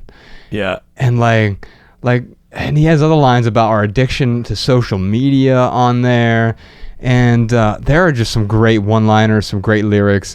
And like I said, dude, a lot of people, it's funny because the love people use things, the opposite never works. Right. I mean, there are a ton of different variations of that quote. Yeah. Well, the first person who said it was the venerable Bishop Fulton. Yeah. 1925. Yeah, I didn't know that when I was first inspired by that quote. But what people don't know is that Drake is the one that actually inspired that quote for us. Yeah. And he was inspired from the last person who was inspired from the last person who was inspired from the dude that you just mentioned. Yeah. But it's funny though, like Drake, he does have this like awesome way of like rapping about some philosophical stuff. Oh, he has these like little turn of phrases, right? Yeah. The I wasn't hiding my child from the world, I was hiding the world from my child, and you know what he means by that, right? Like, of course, I want to protect my son from the nonsense. Now, the weird thing about this album is people are criticizing because they're saying it's so bloated. The thing I really liked about the album, though, is in the editor's note, the album description, basically, like if you pull it up on Spotify or Apple Music or something, it has all the criticisms of Drake. Like, that's awesome. He basically says, Drake doesn't rap enough. Drake sings too much. Drake thinks he's Jamaican. Drake took an L. Like all of these these criticisms that he just addresses immediately. Like in before you even listen to the album, it's in the sort of liner notes of the album, and people are complaining that it's a bloated thing. But for me, what's nice is because it's all digital now, you just remove the songs that you don't want to hear. Like, I'm not a big fan of the singles. I'm usually not a fan of Drake's singles. But I get that a lot of people are. Those are his most popular songs for a reason. Yeah. So to me, all those people bitching and complaining too, like they're still listening to the album. That's what cracks me up. Yeah, and they're saying like, well, he gave us too many songs. Then get rid of the 10 songs you dislike. You have the ability to delete songs in your library. Yes, and you can listen, and you can love the 15 songs that you really enjoy. Curate the songs that you really, really love and make it your own album. Yeah, and then it's like when people complain about our podcast being too long sometimes. Turn the thing off. Right. Make it a 2-parter. Yeah. It's 2 minutes if you press pause. Right. 2 minutes in. Yes, indeed. So the new Drake album is called Scorpion. Let's see. Oh, this new journal I'm using. We talked about journals a couple weeks ago in one of our podcasts. Which episode was that? Anyway, he sent this to me, and so when he says he's talking about Drew Kapner? Yeah. Am I saying his name right? Capener, yeah. Capener. Yeah. I will. That guy. Yeah. The guy who did our soundtrack for Minimalism. Yeah, he's... Did you see that dance video that girl did? No. Dude, she did this whole... I don't know if it's interpretive dance, but it's like a modern style dance to one of the songs off our documentary. Look at it. She tweeted you yesterday or the day before. Okay. Look it up when you get a chance. It's really, really good. I'll check it out. So actually, we'll put that in our show notes. What, the link to her dance video? The link to her dance video. That's great. It's pretty good. So Drew and Nate formed a band. Nate Pfeiffer, he's from Utah, and Drew is the lead singer of possibly my favorite band of all time. A band called Parlor Hawk. Now they have only 2 albums. Will probably only ever have 2 albums. Their second album to me is a perfect album. That's great. It's self-titled Parlor Hawk, but we begged him for a while to make a soundtrack. Him and Nate partnered up. They made a band called VVE, and they capital V E. Yeah, capital E. Yeah, and so they did the Minimalism soundtrack, which you can find wherever you listen to music. They put it out on all the streaming platforms, but we got him to do it. We basically just paid for studio time. We were really grateful for that they decided to do that. But he's a product designer. He makes things intentionally. He runs a company called Everyman. And they just started this Kickstarter. So if you're looking for a new journal, the thing that I like about this, because I usually use just moleskins. Now here's what this is a practice of me letting go. And podcast Sean and I had an argument over this the other day. It wasn't a real argument, but like I just throw out like my journal as soon as I'm done with it. Like I don't want to keep it's because it's hard for me to let go of it, right? Because it's all those things I wrote in there. Nope, for me, I get rid of it. Now, this is a beautiful journal. I'm not saying you need a new journal. You probably don't need a new journal, so don't get it if you don't. Smell that, man. It smells like you want to write something. Smells like leather. Yes, it does. And so it's the nice thing about it is, see these little screws here on the side? Yeah. This part comes out. So if you want to it's a nice inside sort of notebook, you can, and they look great on a shelf. If you want to have, people are like, I could never get rid of all my journals. Then freaking keep your journals. I don't care what you do with your old journals, right? Have a shelf of journals. These actually look good on a shelf. You can see their Kickstarter video. So he sent this to me, and I just started using it for the notes on this episode. So I don't carry around a large notebook all the time. I like the size of this better than my big Moleskine. It's the appropriate size for me. It fits in my bag really well. It's nice to have at my desk. Just having something to write on at my desk is really nice. And so this is replacing my Moleskine, and I like the pages are also perforated, so you can tear them out. Dude, tearing pages out of Moleskines will ruin the Moleskine. Yeah, sometimes. Some of them they do have perforated, I think. I think some of them do have perforated edges, but yeah, for all intents and purposes, the ones that don't, it will ruin the whole Moleskine. Although I'm an idiot and I started writing on the wrong side, so the actual beginning is up here. And I screwed it up. Oh, anyway, that's funny. So yeah, now I'm writing on both sides, but I've really enjoyed it so far. That said, once I'll pull this out, this will get better with age, right? So this cover, as I continue putting new notebooks in it, will weather really well. They had a couple different colors. I went with the black because my soul is black. No, I just aesthetically, but they had some other ones that were like tan leather, and it just looked really good. They're doing a Kickstarter for it. We'll put a link to that Kickstarter in the show notes. Again, we talk about buying things with intention. If you need a new journal and you want something that's going to last a lifetime, and you do journaling and you want a good desk notebook, I think it's a good way to support a brand, or really a couple of guys who are behind a brand who do everything that they do with intention. So it is called the Endeavor Notebook, by the way. And we'll put a link to that in the show notes. Two last things, I guess. Our friend Carl from minimalism.life, our little side project. Yeah. He put out an extra side project. How did he make it? Well, because he's a designer, but yeah, he made a website way prettier than ours. Well, that's what he does. It's called Minimal List. Minimal List. Now, it is spelled MNMLL.ist. So it's like minimal without the vowels, only the consonants, with an L at the end, .ist. Minimal List. Anyway, we'll put a link to it in the show notes as well. He described it perfectly, Ryan. So I went on there, I was looking at these different things that are on there. It's an ever-evolving directory of all things minimal based on categories and subcategories. Think of it as the ultimate bookmark for minimalists. Dude, I was checking out the website, and I love how it is really simple.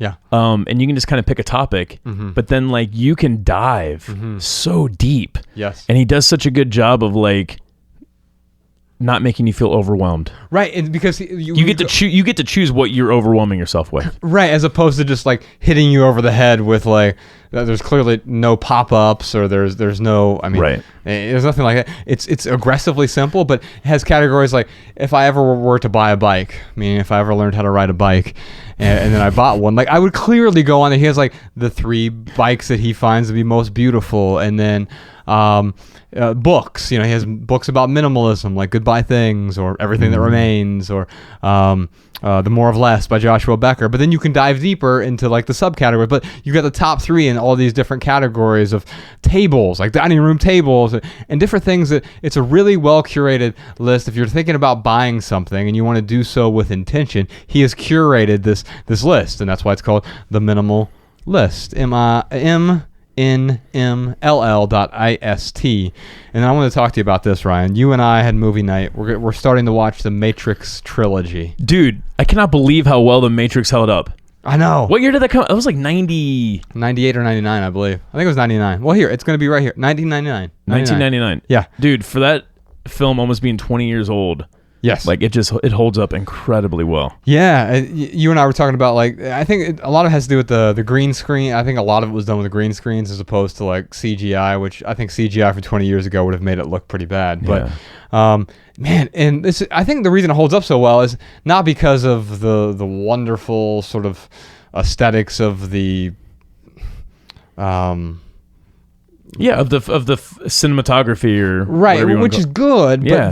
the writing in it is really good. Now, of course, the acting is good. I mean, Lawrence Fishburne is top 5 actors of all time, probably. Yeah. So I have some of the quotes here. Now, the reason I printed out some of these quotes, Ryan, is I think a lot of the quotes from this movie, the memorable ones, are so overused, and they're so like, well, red pill, blue pill, and they've taken on totally different meanings now, right? Yeah. But there are other sort of quotes from here that we don't remember that are perfect metaphors for our consumer culture back then and today, because it's not so appreciably different.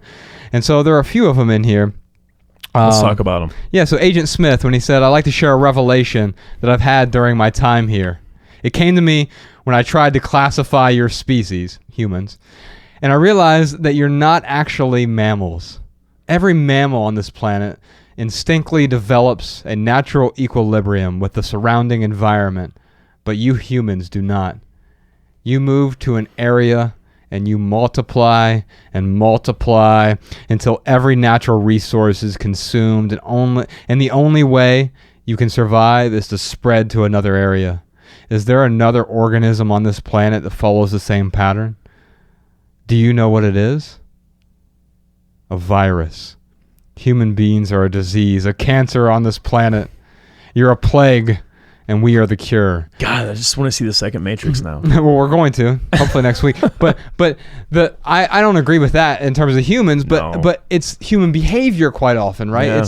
It's this If we allow our impulses to run us, right. I mean, at its terminus, like, yes, that is absolutely true. It's consumerism is the virus, right? Yeah. And so what I look at it as like there aren't other mammals or animals that are consumers the way that we are, except, I mean, the analogy that Chris D'Elia always talks about is barracudas, right? Calls people kudos, because like barracudas, they jump and bite at shiny things. Like as soon as they see the shiny object, like, and we often do the same thing with consumerism. We're just biting at the next shiny thing. I'll find a couple other quotes here. These are from IMDb.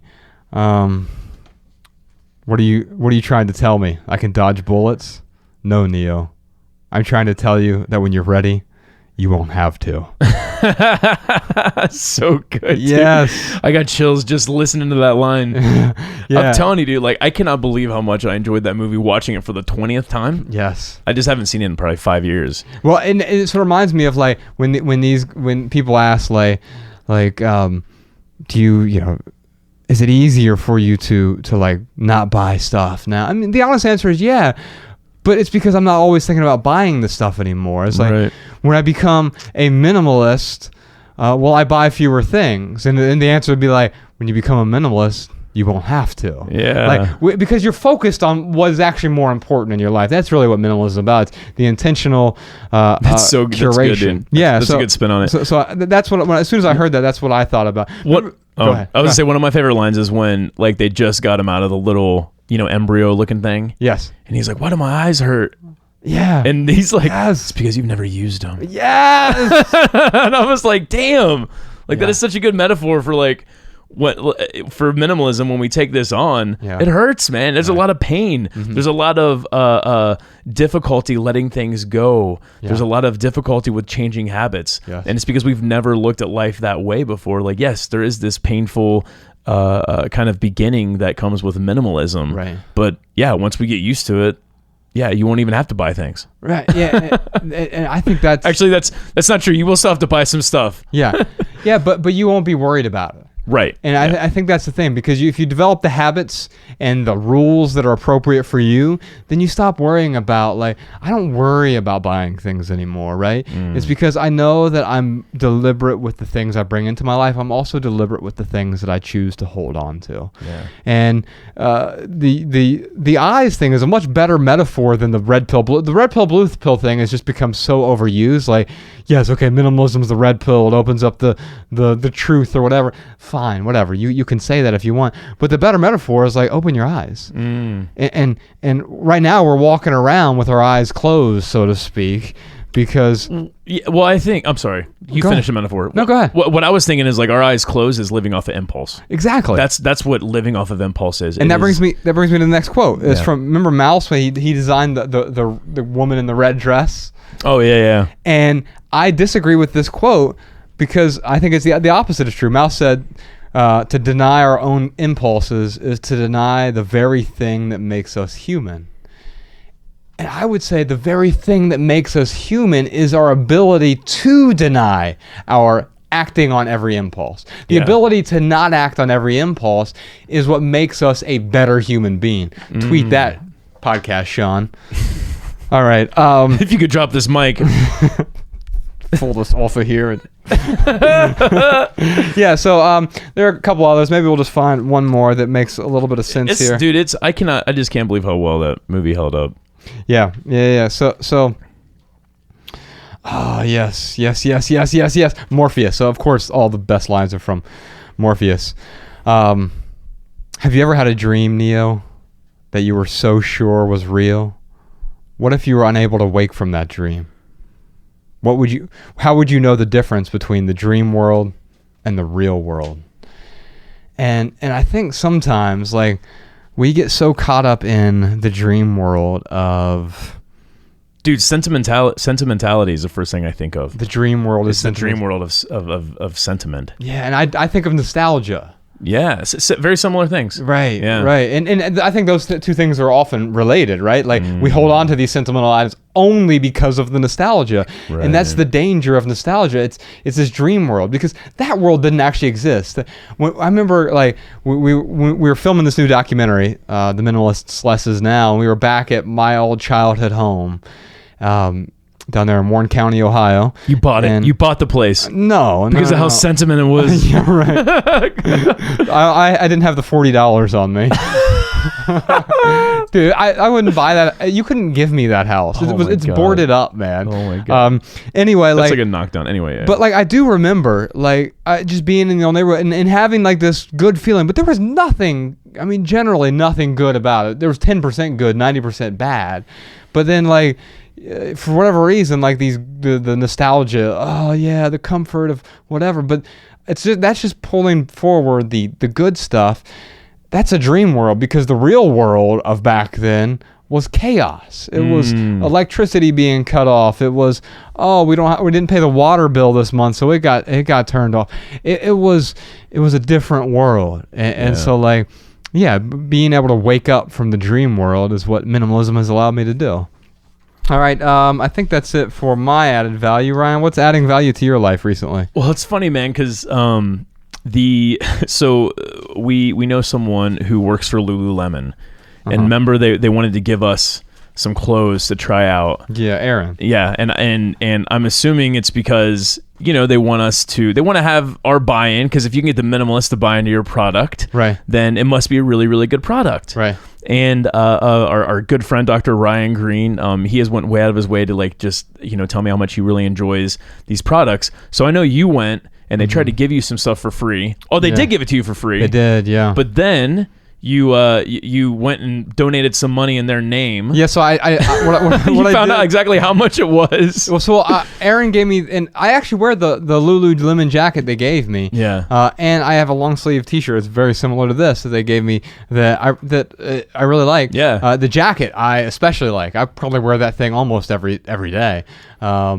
And I was wearing it this morning, like when I was doing my stretches, and so they gave me these things, and I just tallied up so she wouldn't let me pay for them, and so I just, like, went on their website when I got home, and I tallied up the amount, and I added it up, and I just donated that to GiveWell.org. Right. And I took a screenshot of the donation. I sent it to Aaron, and I said, "Here you go. It's donated in your name." So it's funny, because I didn't really even think about taking those things for free. Like, I wouldn't have thought anything of it. And then you kind of explained to me your thought process behind it, which actually, why don't you explain your thought process behind not taking something for free?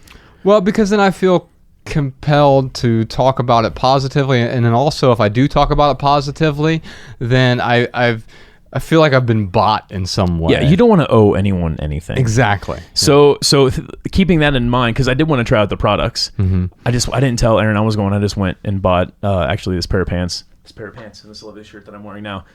Most comfortable freaking, I love their t-shirts. And this is a thing.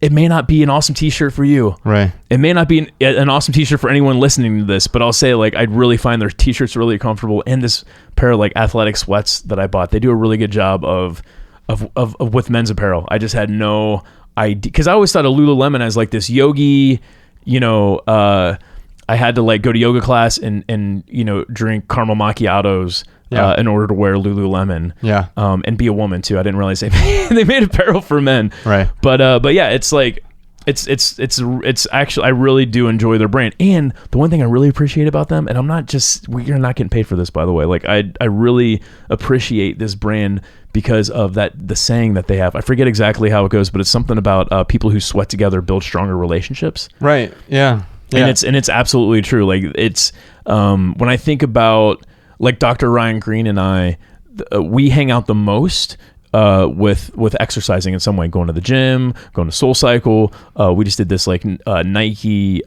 training class. Like the relationship I have with him, it feels much different than a relationship I have with someone when I just hang out with them every once in a while and go to the comedy club or go to the movies or whatever. Yeah. Like there's a much different type of relationship being built there. Mm-hmm. And I never even thought about that until I heard Dr. Ryan telling me about their philosophy. So I definitely will recommend them. The other thing I'll recommend too is Retired Inspired by Chris Hogan. I think you already recommended it on one podcast, but maybe a long time ago. Yeah, I'm going to recommend it again. Book, man. Here's the thing, dude. It's so a lot of people, a lot of my mentoring students, they got money problems. A lot of people have money problems. Mm-hmm. If you have money problems and you don't have a budget, stop talking about your money problems. Like it's frustrating because every single book I read, it starts with a budget, and it's so true. Yeah. If you've got money problems, come up with a budget. Mm-hmm. Do not bitch about any of your money problems until you've come up with a budget. Then let's talk about the budget you're sticking to. Right, like, exactly. It goes back to the thought experiment. Where you're like, well, yeah, I have a budget, but I don't stick to it. Well, then you don't. I mean, maybe you have a theoretical budget. Yeah, I'm not. Yeah, exactly. And I'm not trying to undermine people's money problems. I'm not trying to say that managing money is easy. I'm not trying to undermine the actual problems people do have. Ryan, you and I had money problems for the first 31 years of our lives. Yes, it's absolutely. When we were poor and when we were wealthy. Yes. All I'm trying to say, though, is that if you're someone out there listening to this and you're like, oh, I got all these money problems and the minimalists, they don't understand. And why would they even say that? Come up with a budget first. Yeah. And then talk to me about your money problems. Yeah. The budget is so key into having no money problems or making those go away, however you want to look at it.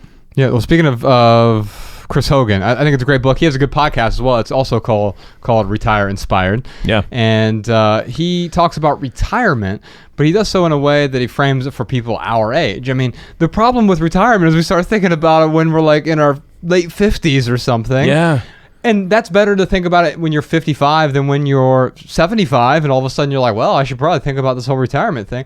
It's the best time to plant a tree was 20 years ago. The second best time to plant a tree is now. And so now is the best time to think about retirement. If you're 16 years old and you're listening to this, we have a lot of teenagers listening now. Now's the time for you to start thinking about retirement. Bex and I just revamped the way she's doing retirement, and she's maxing out her Roth IRA, and she's trying to max out a SEP IRA, which is like you and I have a SEP IRA as well. Mm-hmm. It's like an individual 401k for self-employed people, basically, right? And so you can see my retirement accounts if you're interested in that over at theminimalists.com/retirement. You can see how my retirement is set up, and we set up something similar for Bex. She has a Roth IRA though. I have a traditional. You can read why on that post there. But and then also if you want to budget. Every Dollar is a great app that we've talked about before. Where Dave Ramsey's team has put that together.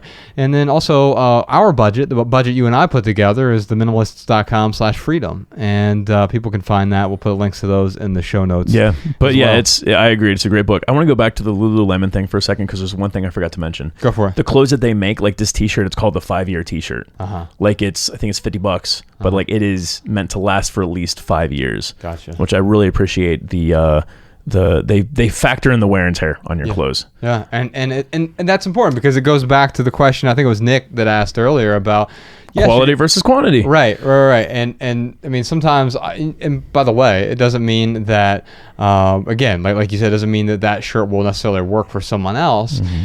But if you are buying that you're getting some sort of quality if you can afford it. If you can afford it, I tend to spend more up front if it's worth spending more up front. Yeah. Because otherwise you're going to pay for it on the back end. Yeah.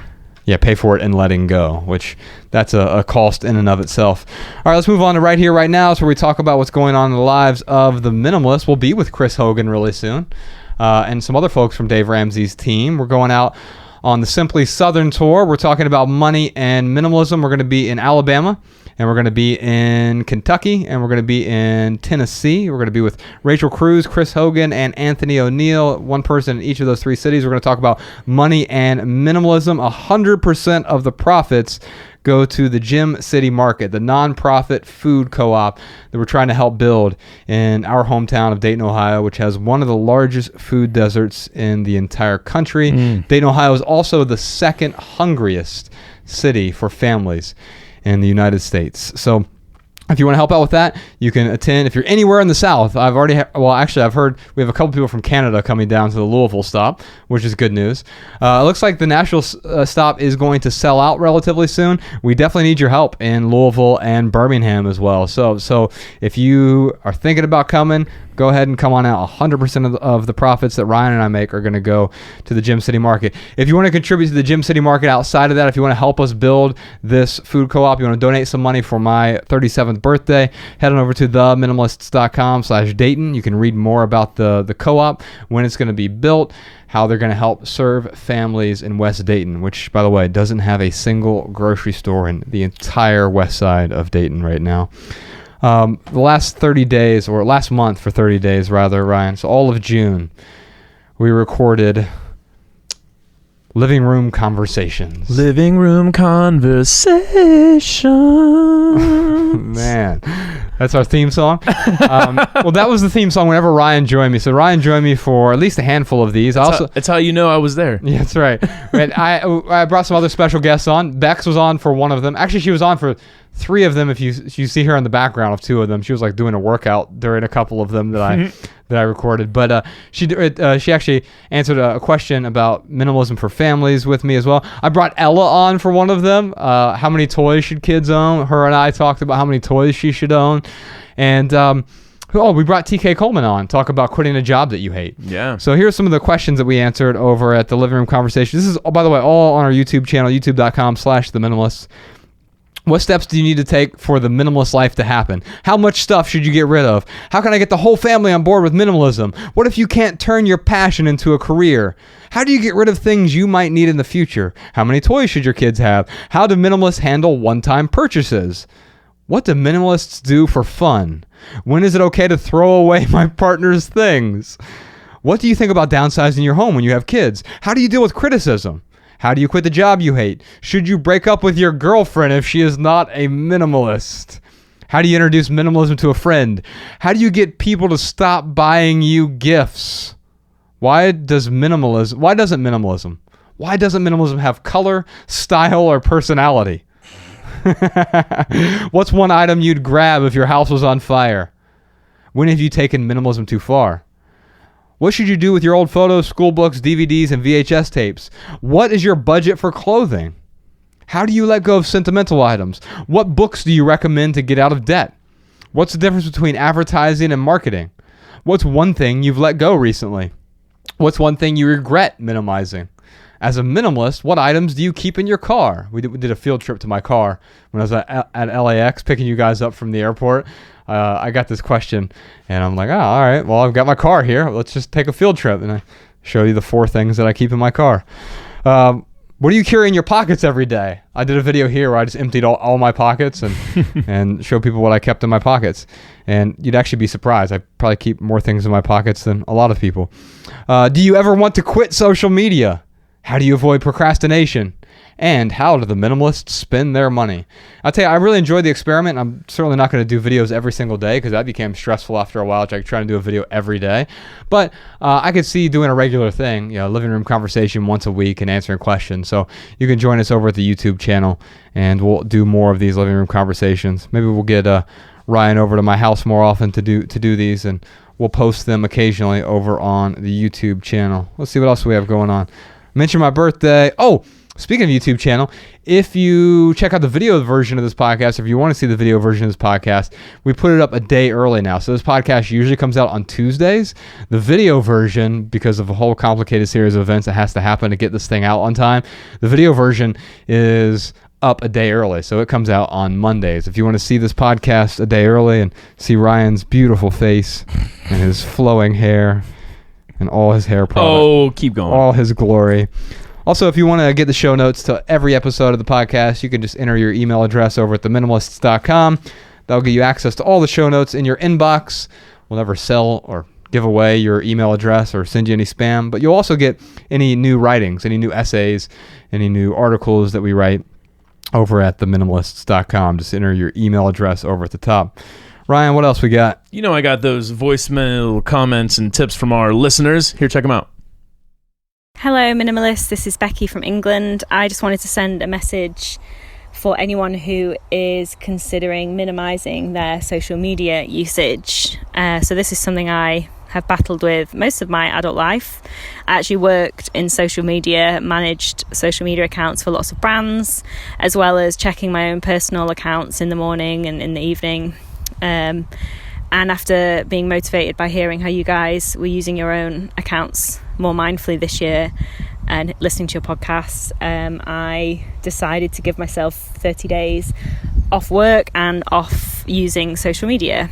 So I had a social media detox, and the important part here, and this is my tip for anyone that's wanting to do something similar, is to document how you're feeling in a journal. So maybe a few weeks before you delete your social media accounts, have a bit of a reflection on how you feel in yourself. Are you happy at where you are in your life at the moment? How's your physical health? How's your mental health? Are you sleeping well? What about your relationships? What do you spend your time doing every day? Are you happy spending your time doing those things every day? And I was able to carry on this journal into my digital social media detox. So I was able to see what the changes were from that transition of having a life where you check social media and having a life where you don't check social media. I think the changes are so subtle that we sometimes don't realize. For little things for me, like my memory improved because I was able to actually pay attention to things that were happening in the real world, more so than when I was subconsciously always thinking about my social media accounts. And I think these accounts have a hold on us in a way that we kind of don't even realize. So keeping a journal can be a really beneficial way to do this. I did keep a paper journal and then recycled it, or you can keep an electronic journal, type it on your laptop, whatever. But it's these philosophies that when you look back after the 30 days can really help you make a decision as to whether your social media usage is giving you more positives or negatives. And that can be the catalyst for making you decide that you want to delete your social media accounts permanently, which is the decision I made after the 30 days. Just had far too many positives happen in those 30 days and things that improved in my life that it kind of wasn't worth it. So it's looking back over that journal and seeing if it's worth sacrificing all those things for. So good luck if you do decide to have a social media detox, and if you do decide that the cons are bigger than the pros afterwards and you decide to come off social media forever, then well done, and enjoy life in the real world without incessant and relentless checking of your phone. It is a wonderful place to be. Hi Minimalists, just wanted to share a great minimalist way to enjoy books. I know in my city of Toronto, you're able to get a library card and then you're able to sign in online and get ebooks and audiobooks for free straight to your phone. You don't have to go to the library at all.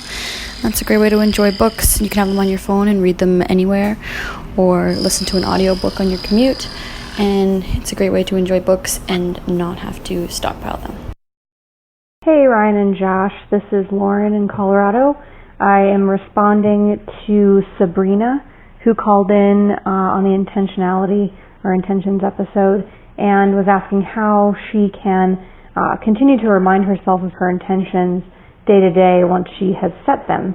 And I had read an article once, I think I found it on LinkedIn, that recommended that you can set your password to email or to your computer or to your phone to somehow encompass your goals. So when I decided to go vegan, the word vegan was a part of my password. when I had certain goals to reduce my environmental footprint, I used certain words to remind myself every day that I typed in my password that I was going to minimize waste or reduce waste. And so it was actually a really great tip, and I've used it for the past few years and found it to be really successful. All right, y'all. That's it for this episode. If you have a question for the Minimalists, give us a call. 406-219-7839. Remember, we're especially looking for questions about sex and sleep and jobs and business. And I think there was one other, Ryan. Love. The topic of love.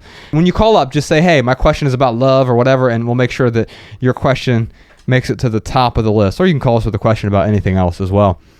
And or you could just send instead of calling in, you send a voice memo right from your phone to podcast@theminimalists.com. And if you leave here with just one message, we hope it's this: love people and use things, because the opposite never works. Thanks for listening, y'all. We'll see you next time. Bye. See you next time. Bye.